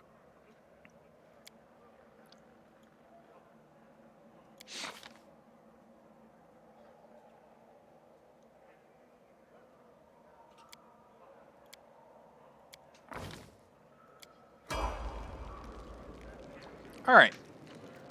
Hello, Boar.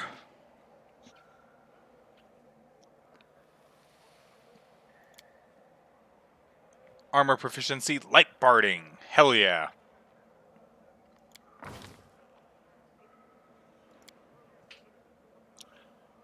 Boar, boar, boar, boar, boar, boar, boar, boar, boar.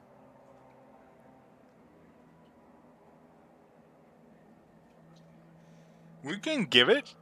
Oh, these, holy shit.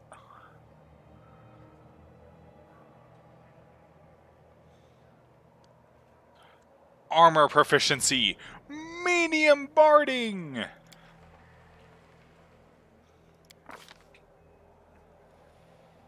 You know what? All animals worship Abadar.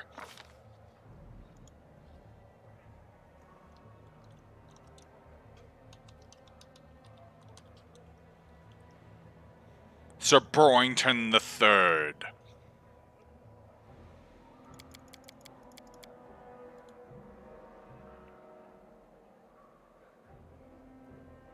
We're not going to be keeping Wendwog in the party because of this. She's already about to leave the party, so it's kind of a moot point. But I'm just like, yeah, fuck it. Oh, hey. Why is it level 3?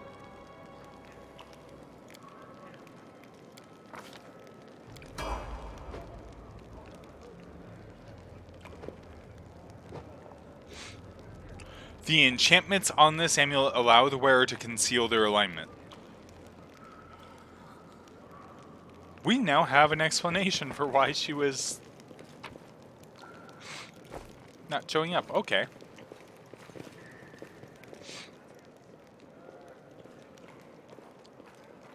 It is Lord Borington to the enemies, though. Yeah, Lord Borington.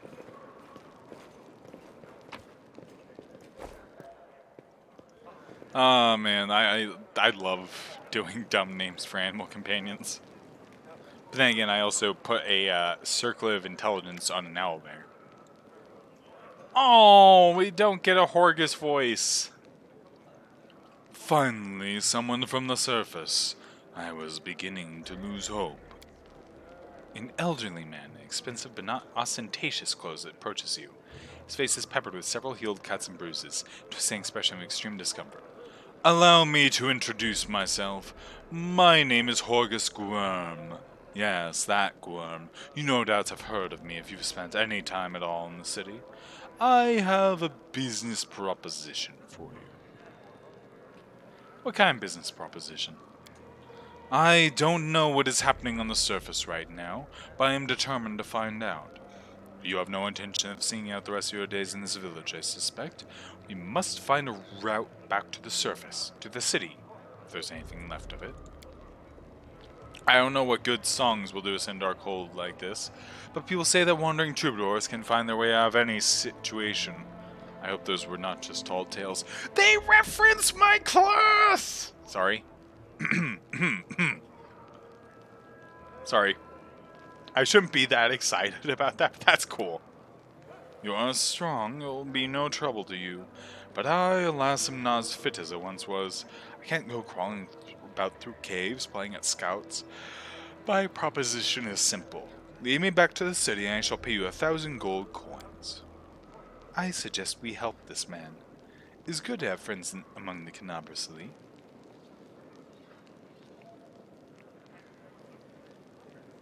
2,000 gold.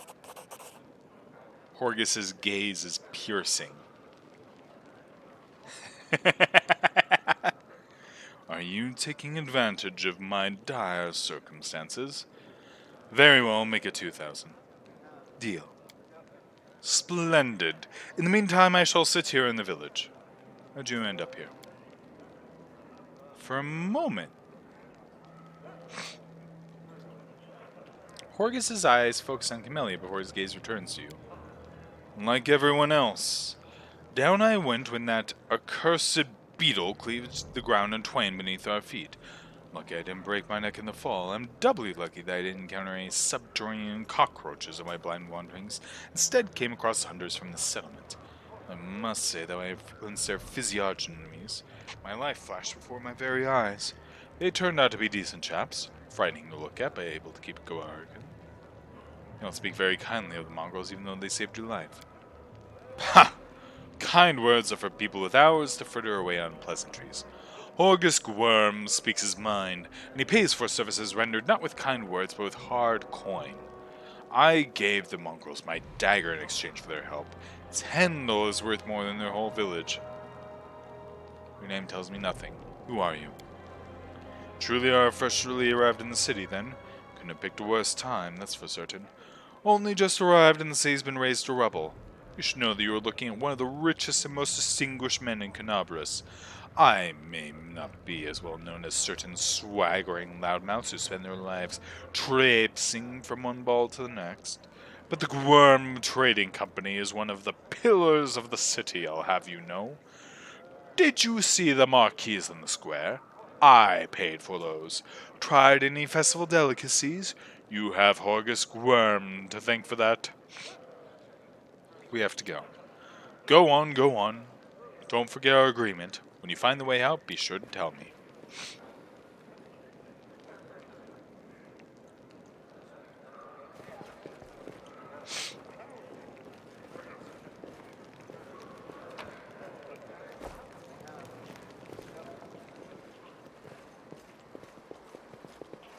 Follow my steps.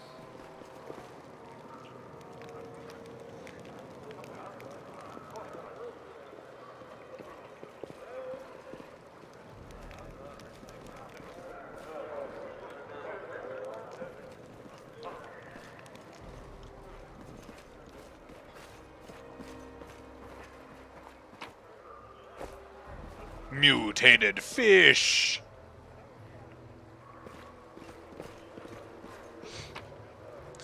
More mutated fish! Let's head out.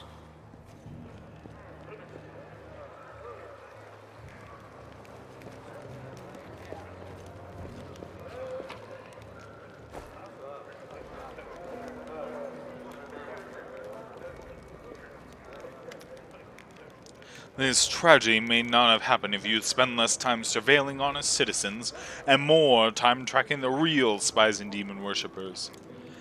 Brilliant idea! How come I didn't think of it? Now if only the cultists would tell us they were cultists. Then we wouldn't have to waste time investigating honest citizens who decide to go all cloak and dagger right under our noses. Horgus and Nevius sit some distance apart, sniping at one another in idle fashion that testifies to their long acquaintance and mutual dislike. When they notice you, they quickly fall silent. What's blood between you about? It's an old matter. Miss Turbate here had the notion of spying on me, then of rummaging through my goods. I ask you, do I look like a cultist? Humph. Cultists don't tend to look like cultists, you know. That's kind of the whole problem. And you, Mr. Gwurm, built a whole secret operation of buying and smuggling in the city. What was it? Oh yeah, magical weapons. How was I supposed to know all the rigmarole with Metal End so you could anonymously donate supplies to the crusade? Don't you see? I have a reputation to uphold, one that I value most highly. Horgus Gwurm is a hard-nosed businessman, not a good fairy from a tale. Yes, I care about my city. Yes, I wish to see that its defenders, my defenders, were well-fed, healthy, and well-armed. But to make those donations openly was unthinkable. I might as well hang a sign outside my door welcoming in every sponge or leech and parasite in the city. I appreciate your help for the crusade. No jokes, you're an alright bloke. But carrying on secret dealings in a city that's seemingly cultist is a huge pain in the backside for us whose law is keep an eye on that sort of thing. And Nevia, how's the leg? Well, it hasn't fallen off yet, so that's good. Bandaged me up all nice and smeared some stinging stuff on the wound, so it looks like I'm gonna live. Said wait a day and I'll be right as rain. So I'm waiting. What do you think is happening in the city now? Perhaps the city is no more. If Tiscari himself appeared, there's no telling how bad things are. Can you hold off on writing our obituaries just yet? The city's full of fighters. And besides that, it's barely a stone's throw from Neurosian. I think our people will hold on long enough for reinforcements to come from the Queen. This ain't Tiscari's home turf. He's gonna have to retreat or else fight off the whole Mendevian army. What do you think of the mongrels? I thought they were just a story. The sort of thing drunks in the taverns would come out with. Now I discover that it's true. Well, what can I possibly think of them? The poor creatures are most unfortunate, with their faces and their minds so deformed. It's a miracle they're even alive. The part that boggles my mind is that they're the descendants of the first Crusaders. All these years have been living beneath our feet, in caves and dirt. If I'd known the legends about them were true, I'd have dedicated my life to getting them out of this place. To what end? The people of Canabras would have stoned them on sight, and Prelate Holren would have them tossed in the pyre in mass. Whatever the ills of this place, it is their home. How long do you think they would have survived on the surface? What are you going to do when you get back to the surface? I am going to go home. Last I knew, I owned a very fine mansion. We shall see if it's still standing or if I'm now homeless. I'm going to find Irabeth. She's my wife and the leader of the Eagle Watch. As long as she lives, she won't allow Canabras to fall. We have to go. Go on then, don't dilly-dally. The sooner we get out of here, the likelier we are to find some people still alive up there. Take care of yourself.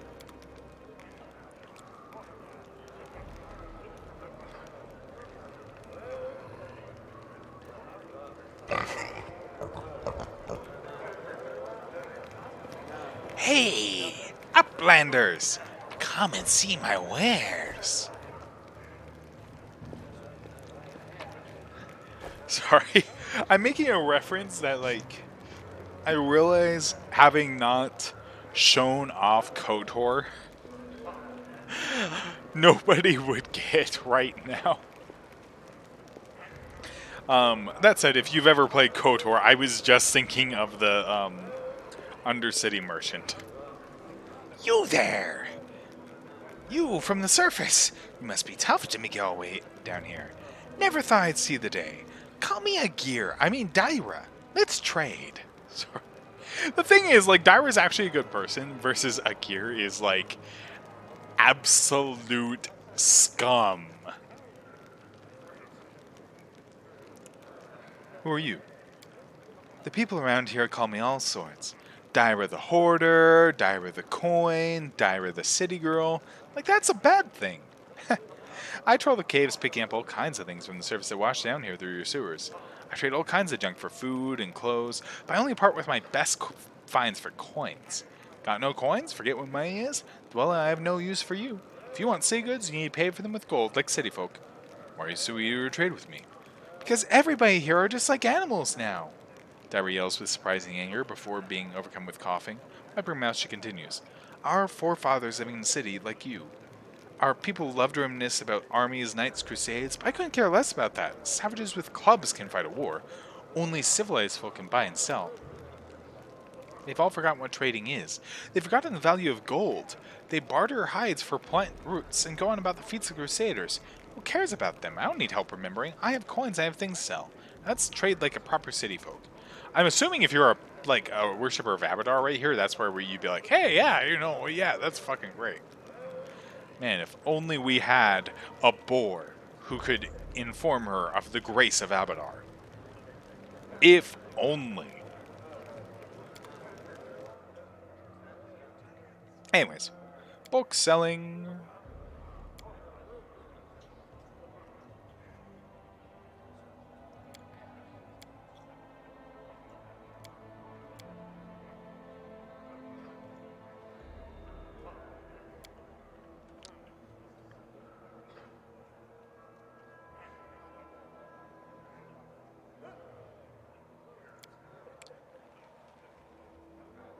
Jesus.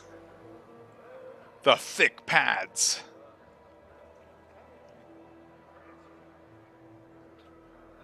Oh, goody. Leather armor. Do you have a rapier? Please tell me you have a rapier. Please tell me you have a rapier.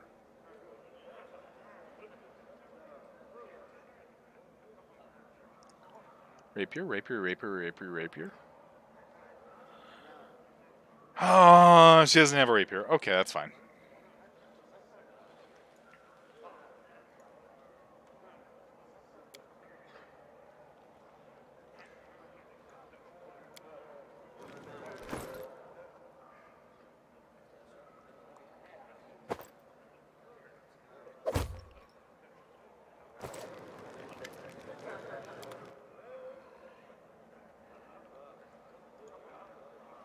My name is a gear.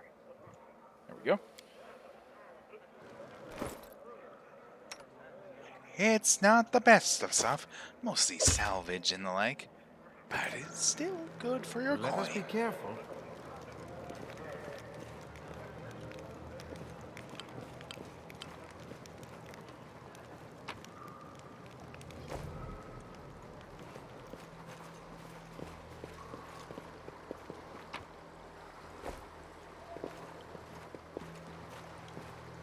We're just gathering up the goods.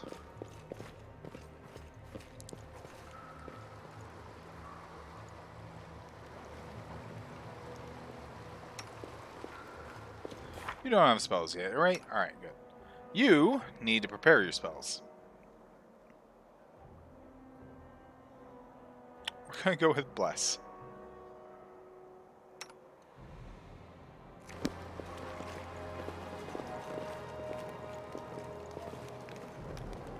Tread lightly.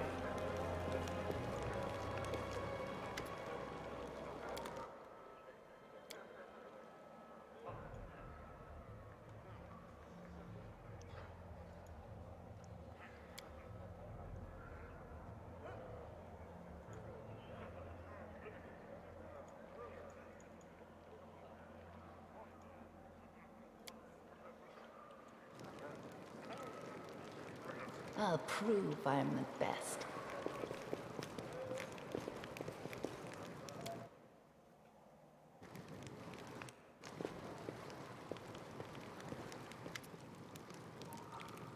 The messenger returned. The tribes are gathering at the entrance to the maze. Our people have already gone there. I've already warned Nevia and the old guy who won't even acknowledge me. Take your time, there's no rush. The most important people always show up late. Everything's going to plan, but one thing's bothering me. Wendwog's gone. Oh, the tribes? So a whole army's marching in the maze, then? By mongrel standards, yes. But don't be too disappointed when you see the reality. There aren't many of us who can hold a weapon, and fewer still can do any damage with one. What do you think happened to Windwalk? I don't know. She was always stubborn. Maybe she decided she could do it all on her own. Hope she comes back. We'll struggle without her, and she'll struggle without us, no matter how hard she tried to deny it. What about Nevia and Horgus? We're just going to leave them here. Once we've cleared the maze, the way ahead will be safe. Nevia's in no state to fight, and that Horgus guy doesn't look like he'll shift an inch unless we roll our ready carpet all the way to the exit. Still, are you sure the maze is the only way up to the surface? There was another passage, one I used with my dad when he left and then came back. The chief back then, he found it and filled it in to stop anyone else going against the ancestors' wishes. And when the ancestors wanted was for everyone to go through the maze. Not sure of anything right now, but we don't have a choice. We can only go forward. There were other passages, but they're far from here. With all these earthquakes, who knows what condition they're in now. So our best bet is the maze. If it doesn't lead anywhere, then we can consider our next move. I am going to refill my coffee before we tackle the shield maze, because oh boy. Oh boy.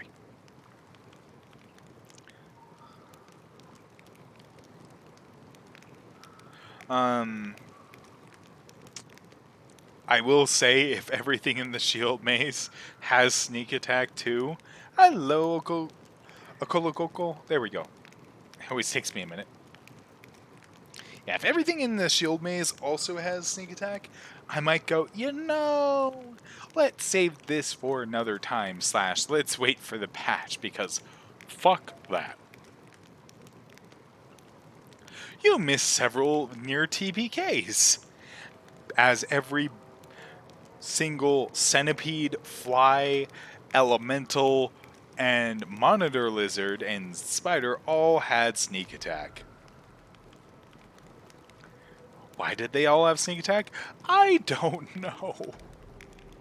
Please, why do they all have sneak attack? Anyways, we're going to grab a quick refill on our coffee, and then we'll be good to go. As Bean continues to blep powerfully. I'm actually also going to be able to, in just a minute, be able to give you a nice little picture of Bean.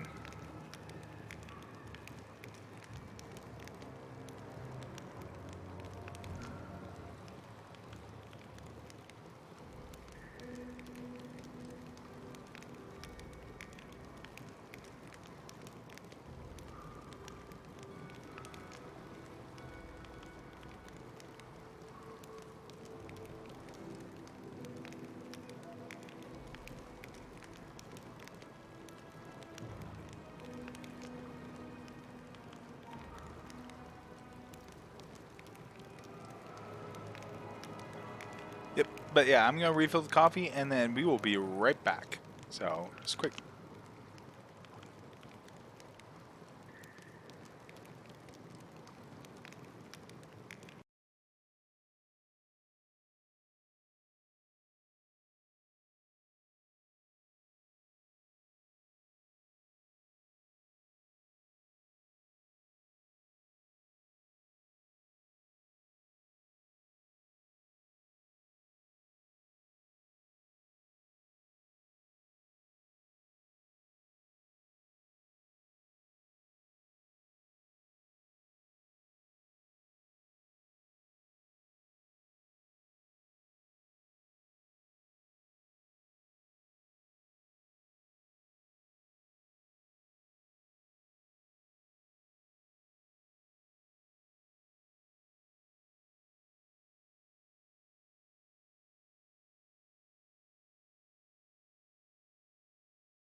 And we have returned with more coffee.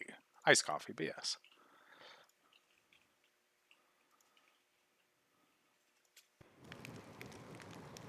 Let's go. There's no time to lose.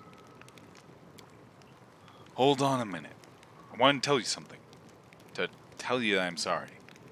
Truth be told, I had doubts you'd help me persuade Soul. Not strong doubts, but still doubts. And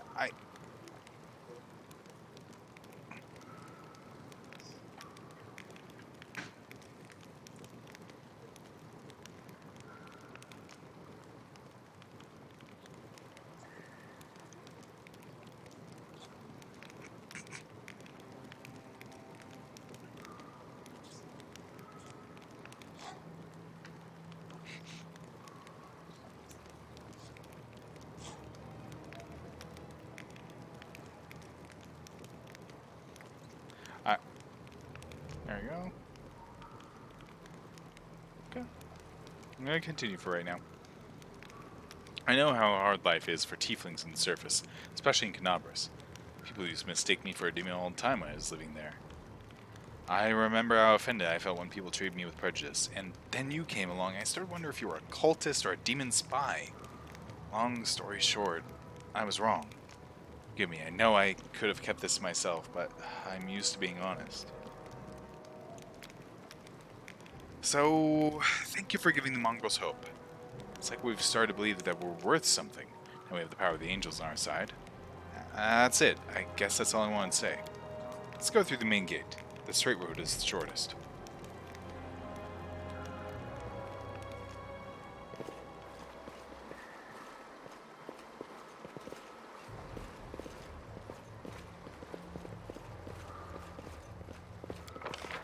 Today on Sorry I Was Racist. Sorry I believed you were a demon worshiper. I know you're a tiefling and you get that a lot, but like...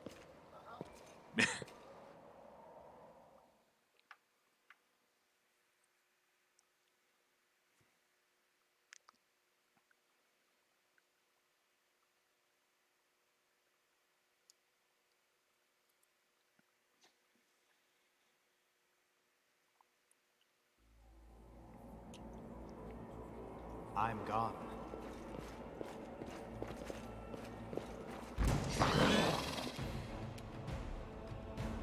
Ferocious monitor lizard. Solid plan. We missed. I'll cut you wide open.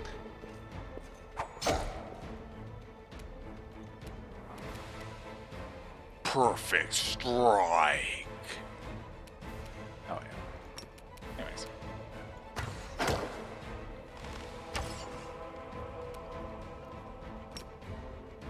Aw, she can't charge. Oh, the poison! The level 2 poison! Oh no! Attack.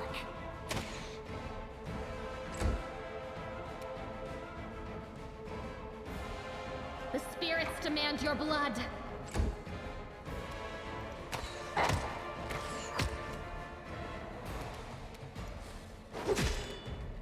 God, this thing is tough. So this is how it feels?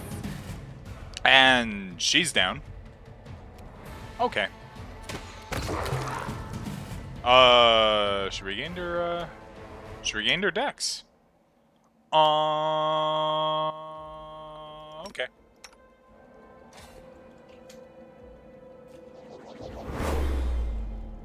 Yay, no more demon plague. Unfortunately.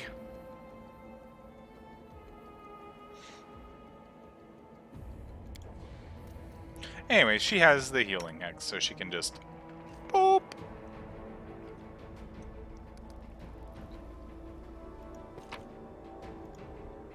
Hey.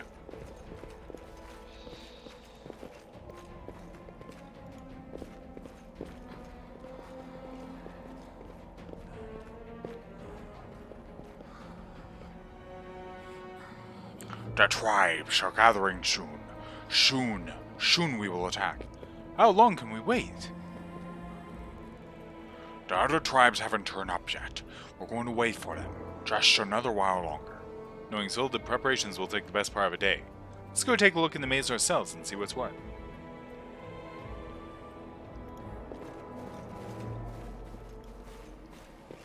They will break against our resolve. Wait.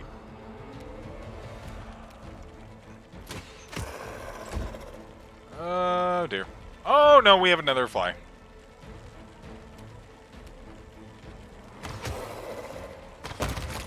Hey!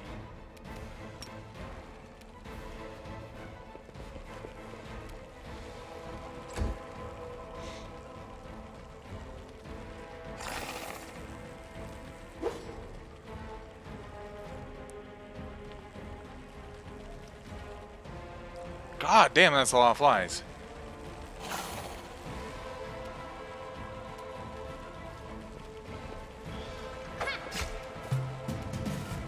Borin, take a quick step back and shoot it! Yeah, you shot it.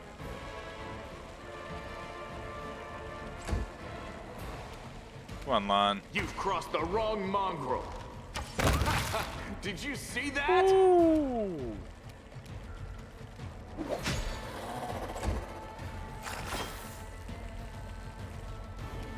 You are today's sacrifice!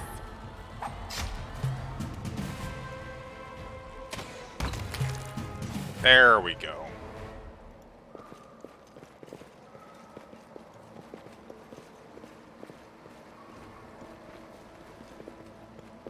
Okay.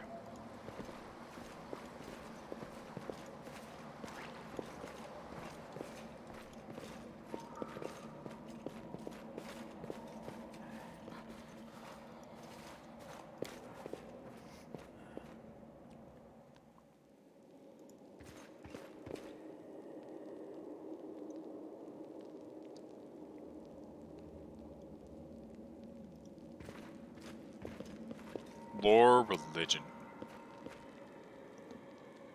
Bas relief of Baphomet, Demon Lord, Lord of the Minotaurs, and Lord of the Labyrinth.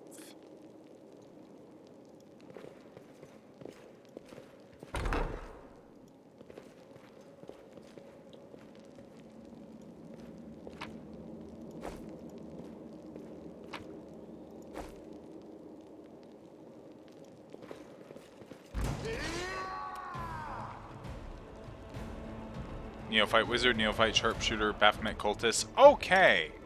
Hideous Laughter on the... Oh, okay, this is our surprise round.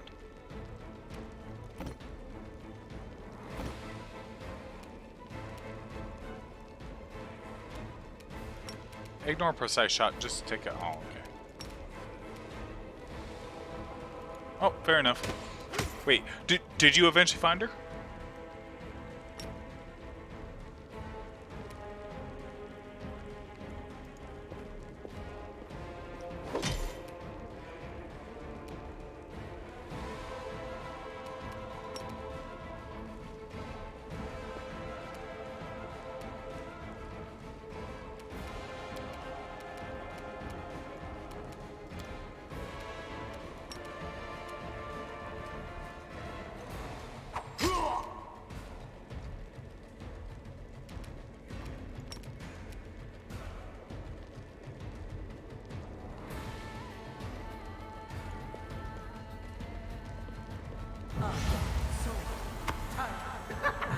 Hideous Laughter.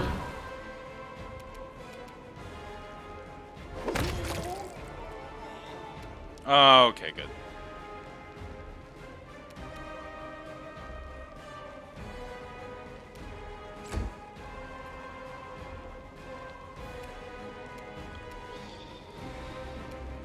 Come on, Lan.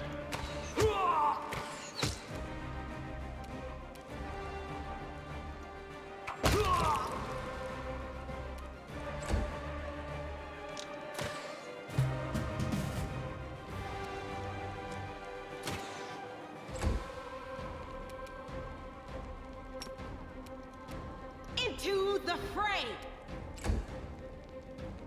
Yes! Continue failing your saving throw. You won't survive me. Go for their hearts!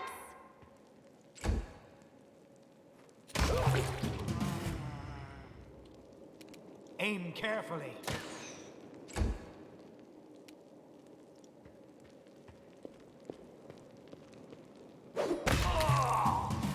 There we go.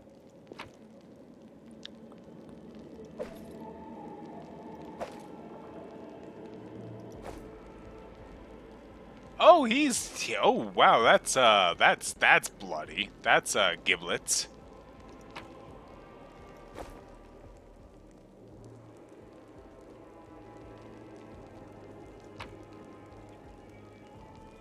Heavy crossbow. Light crossbow.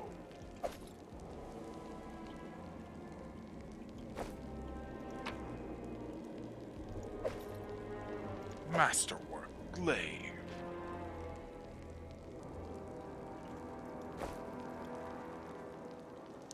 Oh, you can break the lock or you can pick it now. Okay.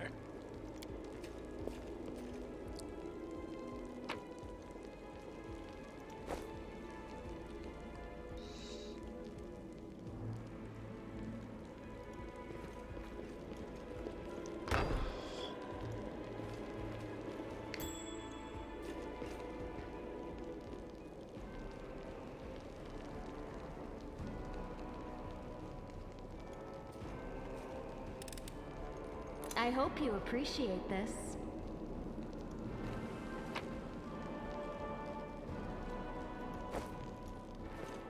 That's cool. Yeah, no, that's fine. No, I'm glad that you were able to find them. That's good.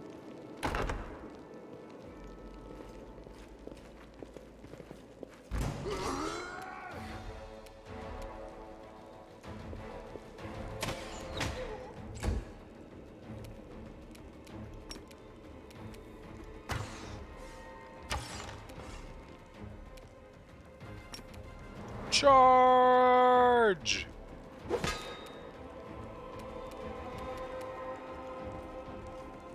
No, what is that? No. So this is how it feels. Oh! 1d10 plus 3, just boom.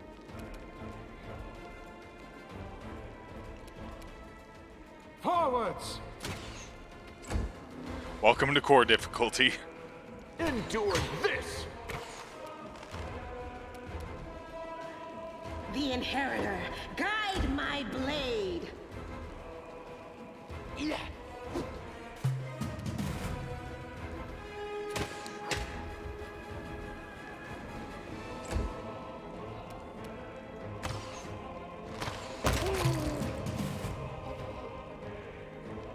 Alright. Alright, Camellia. Well. Here it comes. Chug, chug, chug, chug, chug, chug. God damn, Camellia.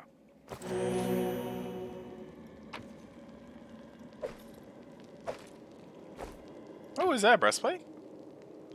Oh, that's a breastplate. Okay, yeah, we'll take that. Is that better than what you have? Yes and no. If you had one more dexterity, it'd be worth it.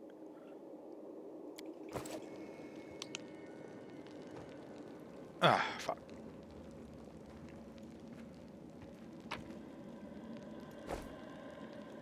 Scroll of Bless, hell yeah.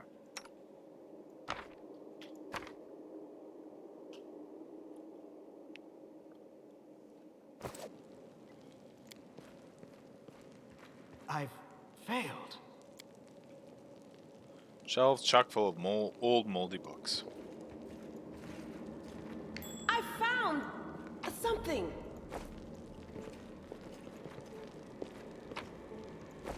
Follow my steps.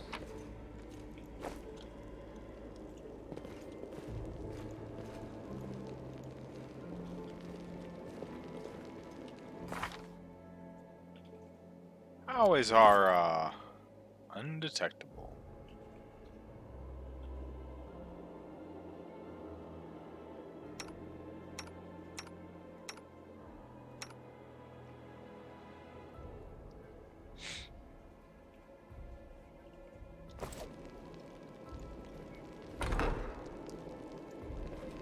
What's that there?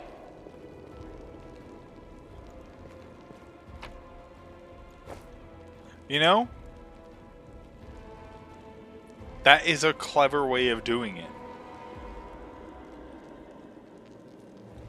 Because did you see what I did? So, okay. I've complained that these aren't eye-catching enough. By the way, this is a bit more eye-catching. I don't know if it's anything else. But by making that a treasure and it pop up, I go, oh, hey, let me look over there. So I turn my camera to see what it is.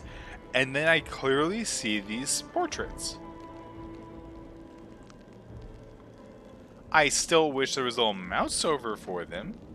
But you know, it's a little better way. That's still something to draw my eye towards them.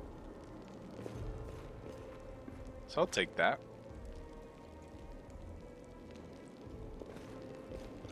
It's a step in the right direction. Be careful, everyone. Yeah, no, I would love something a bit more definite. Spirit weapon enhancement.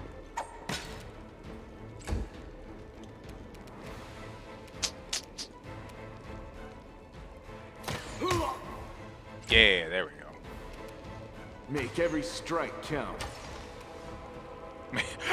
The irony! The light, take you!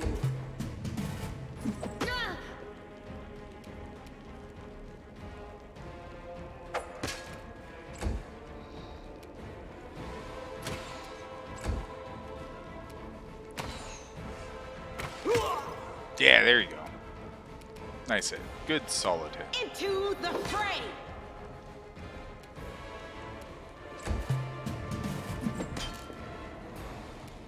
I'll cut you wide open.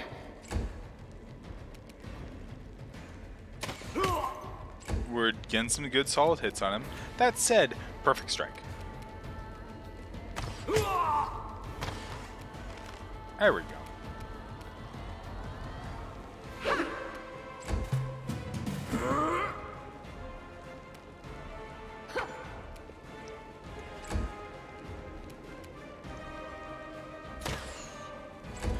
I have a couple more spells. You've crossed the wrong model.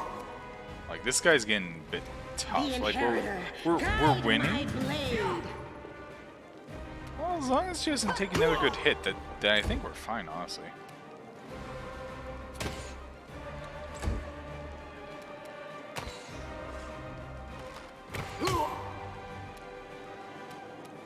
The light, take you!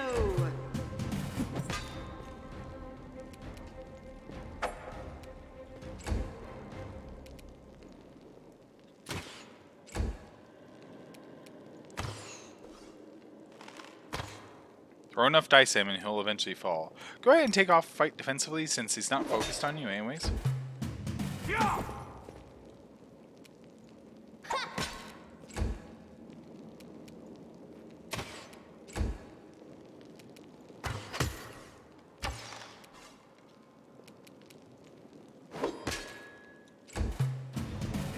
So this is how it feels. Ooh, that was a good solid hit.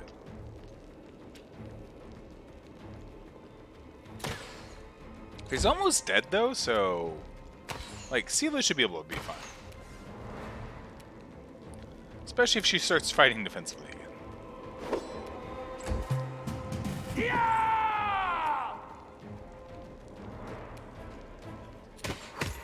There we go.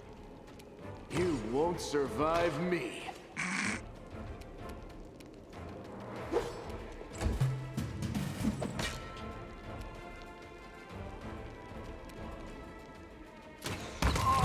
There we go.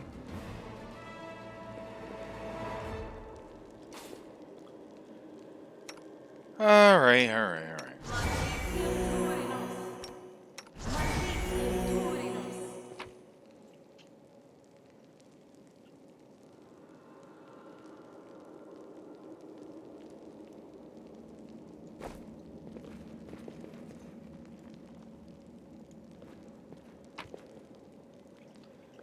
Cold Iron Masterwork Javelin. Okay.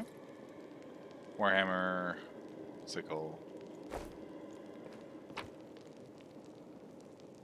Masterwork Falshata. Dueling sword. A. B. Wait. Didn't we have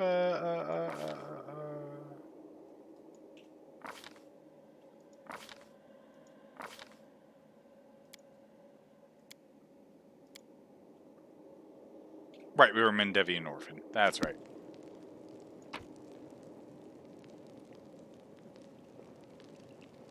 Aw, I'm glad you liked them. Oh, that's right, I never shared them with the rest of the class. Hold on.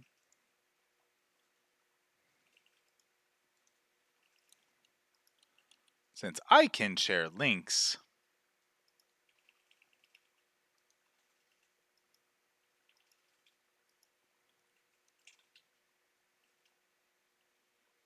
That is Bean. That is the little shit who is being a little shit tonight.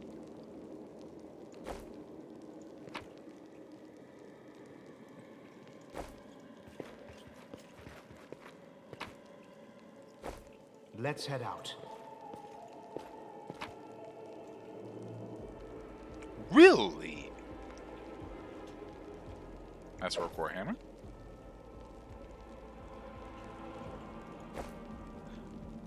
You seen him make one on the floor? Oh! Let us be careful. Yeah, you're right. Trap. Disarm.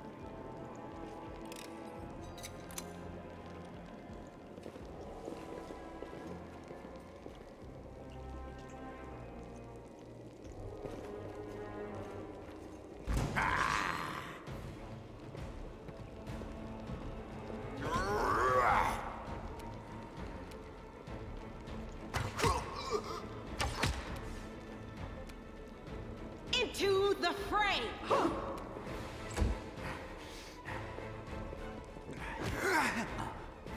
At least they don't all have sneak attack.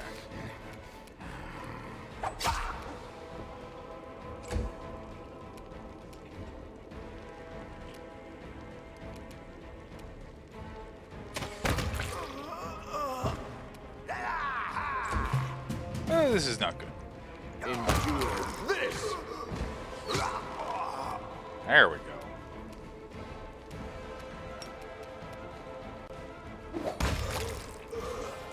Lon stares at the dead mongrel with sorrow in his eyes. Hovland. His name was Hovland. Did you know him? Yeah, he's not from our tribe, but we're both hunters. So we cross paths from time to time in the cave passages. We'd share news and leave supplies for each other. He just disappeared. He used to talk about wanting to try his luck in the maze. I think he was long dead. If only he had been. Why would mongrels attack us? Aren't we all on the same side? Something's wrong with them. Look, their bodies. It's like something's eating them from the inside out. Sure, maybe these guys just ate something weird or were having an off day, but I think something drove them out of their minds. Or someone. Seems like this shield maze of yours is crawling with cultists. How'd they get here? I have no idea. My first time here, too. They fell down here the same way you did? Wonderdog comes here all the time. I'd ask her about if she were here. Come to think of it, where is she? Let's go. This place might be even more dangerous than we thought. And here I was hoping that we'd be the main things in here. These mongrels and cultists. Now that I did not expect. I need to find out what's going on here.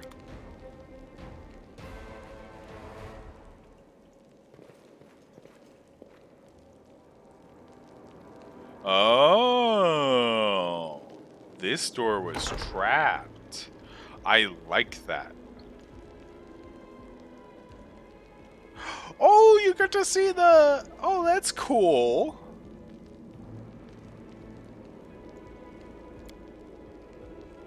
I am helpful, am I not?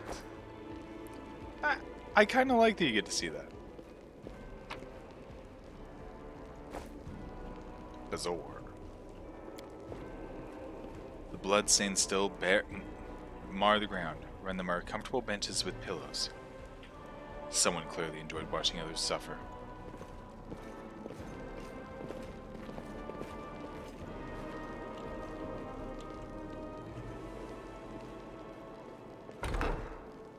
What the?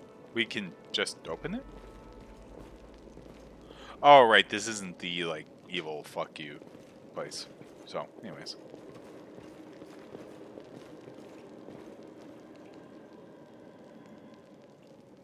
picked the lock 100%. I am helpful, am I not?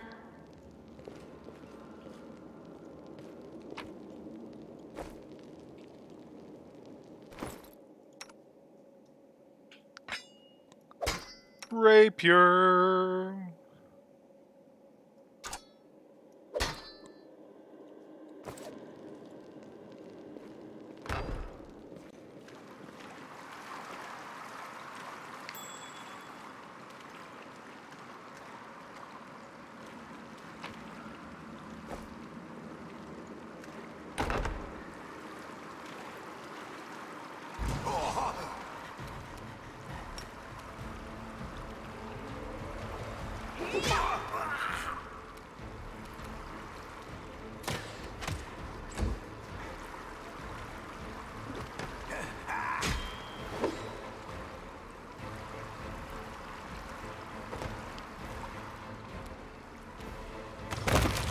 Oh! Oh. Crap. Get crit.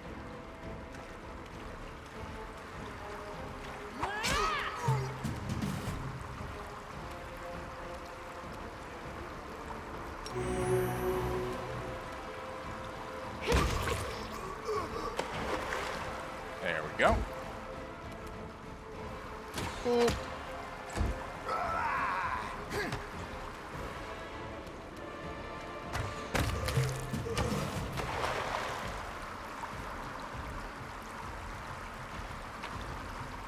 Some more healing potions.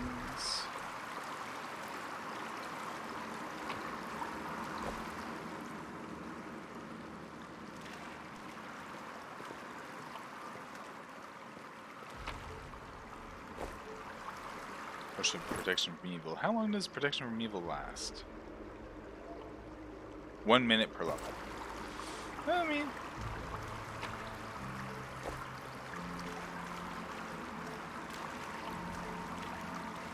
Nabris' system of aqueducts channeling wire from the river into the city was seriously damaged in the earthquake.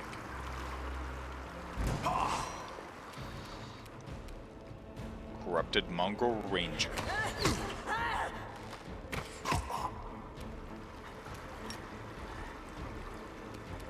The Inheritor, guide my blade. Oof!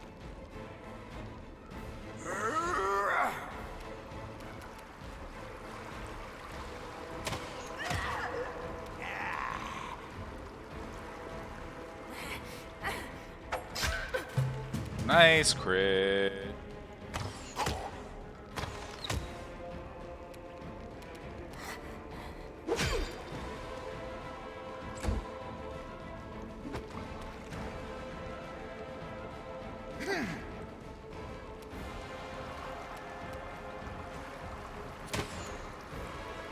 Alright. The spirits demand your blood! Make every strike count.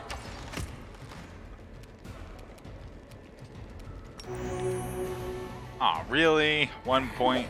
Alright.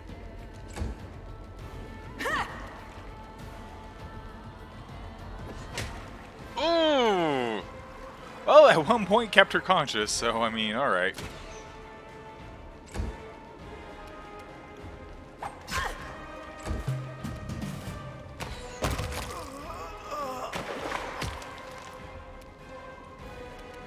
No glory without risk.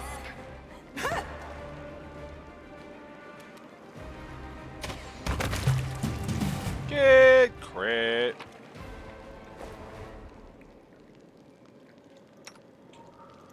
Camellia, special healing. Ooh, boy.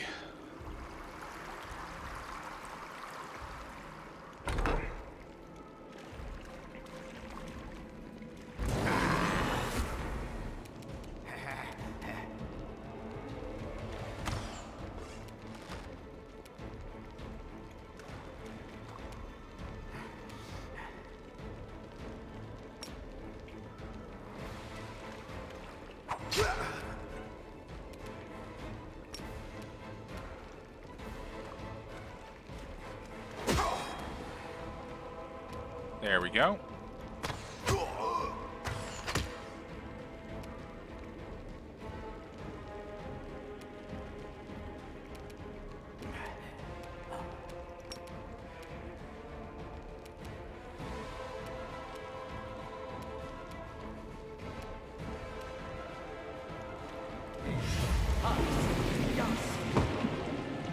There we go.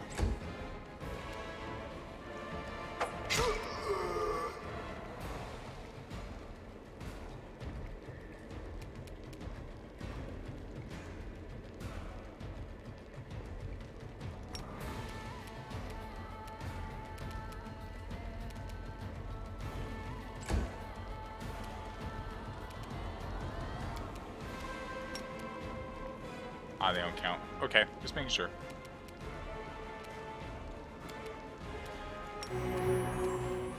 The light, take you!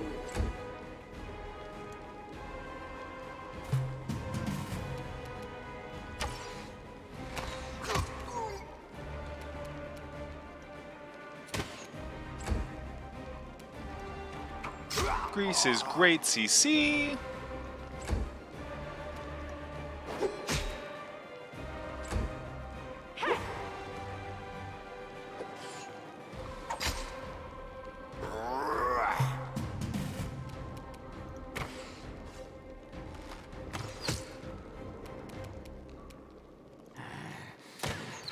Uh-oh. He's still up. You are today's sacrifice!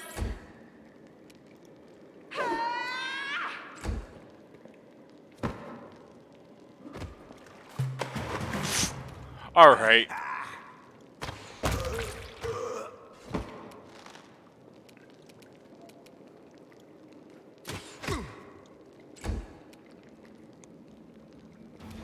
Into the fray!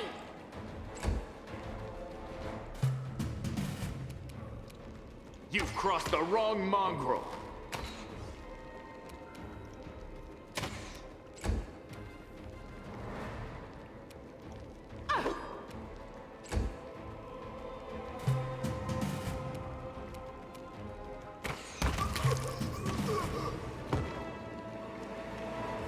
Alright.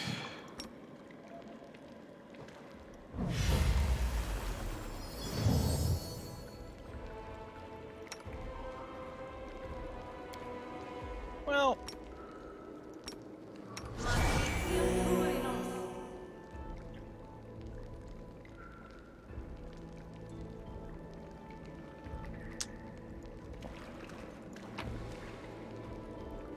ring of protection +1 and a bark skin potion. Okay, I'll fucking take that. How long does bark skin last? I believe it's 10 minutes per cast. Yes, it is. And it is a level 2. So 20 minutes.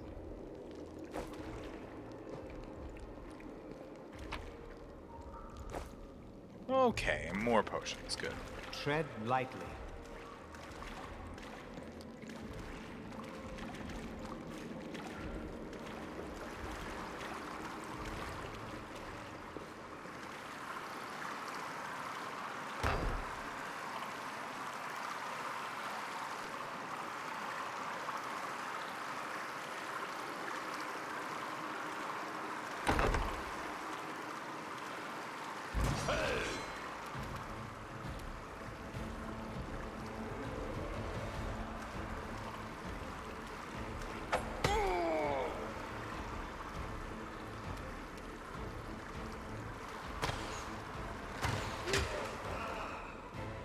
Oh, good crit. The Inheritor, guide my blade! So anyways, Hand of Hosilla. And he succeeded as well, save. Great.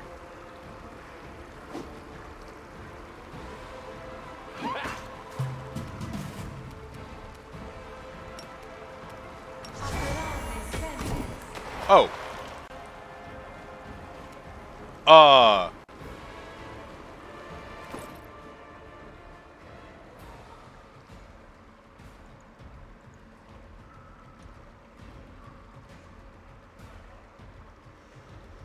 Um. Well.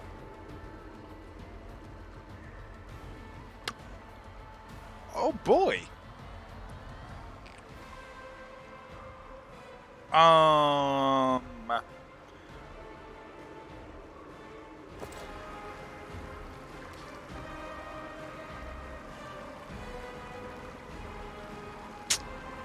Well.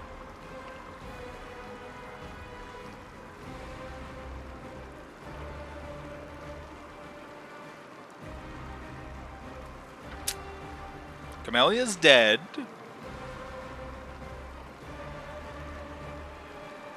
Like, dead, by the way.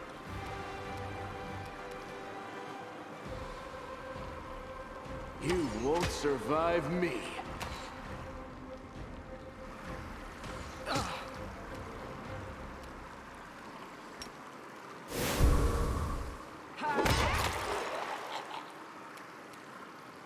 Okay.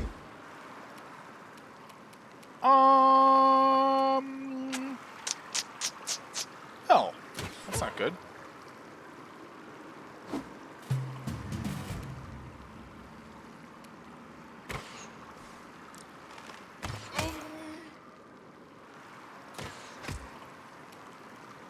The light take you!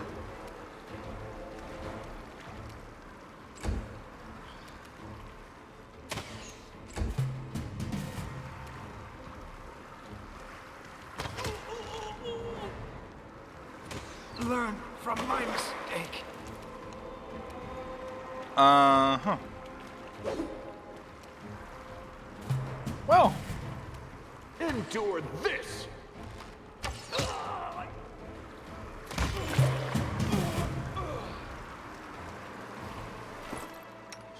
Alright. Well, we have no way to revive her. So, well. Okay.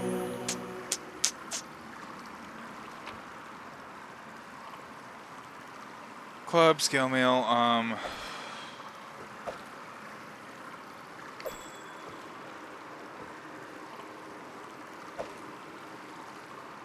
fuck.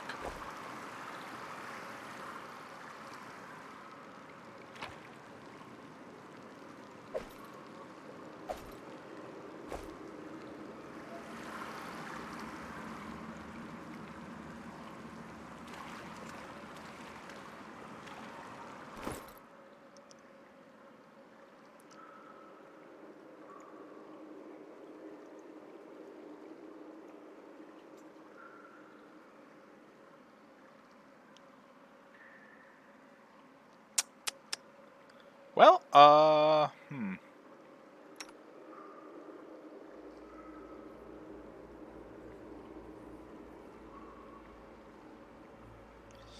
That sure is a problem.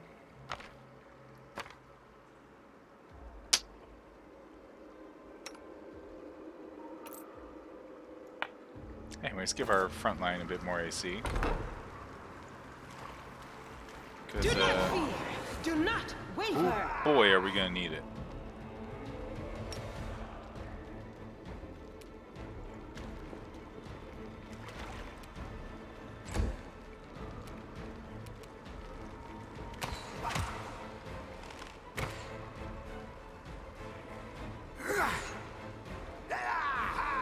I'll just sit here. Oh!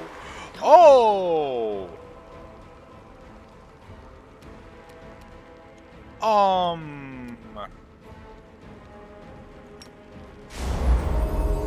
You're a plan. I'm just gonna go over here. This way.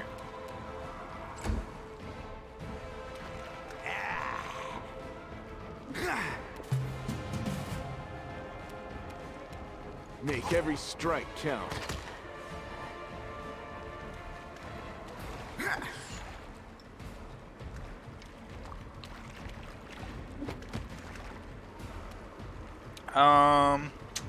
So who's ready for a TPK?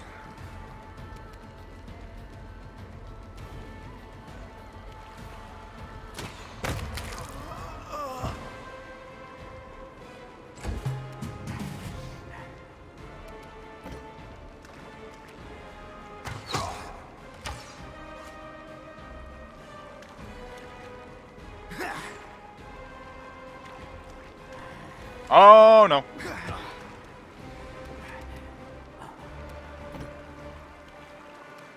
Nah, nah, nah, nah, nah.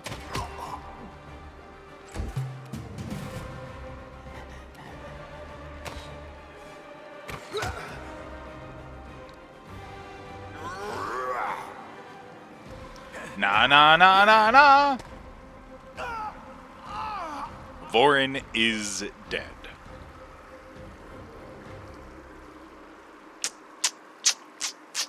Okay.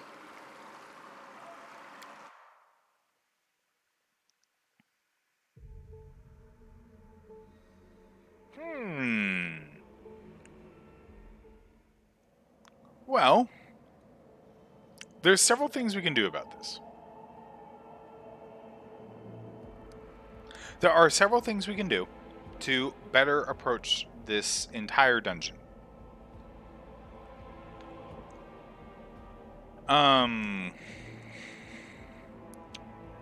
But for right now, it is 2 a.m. And seeing as how I'd have to do another half hour or so just to get back to that point, we're going to save this for now. Tomorrow we will be playing more Solasta, and we might do some more of Wrath of the Righteous on the weekend.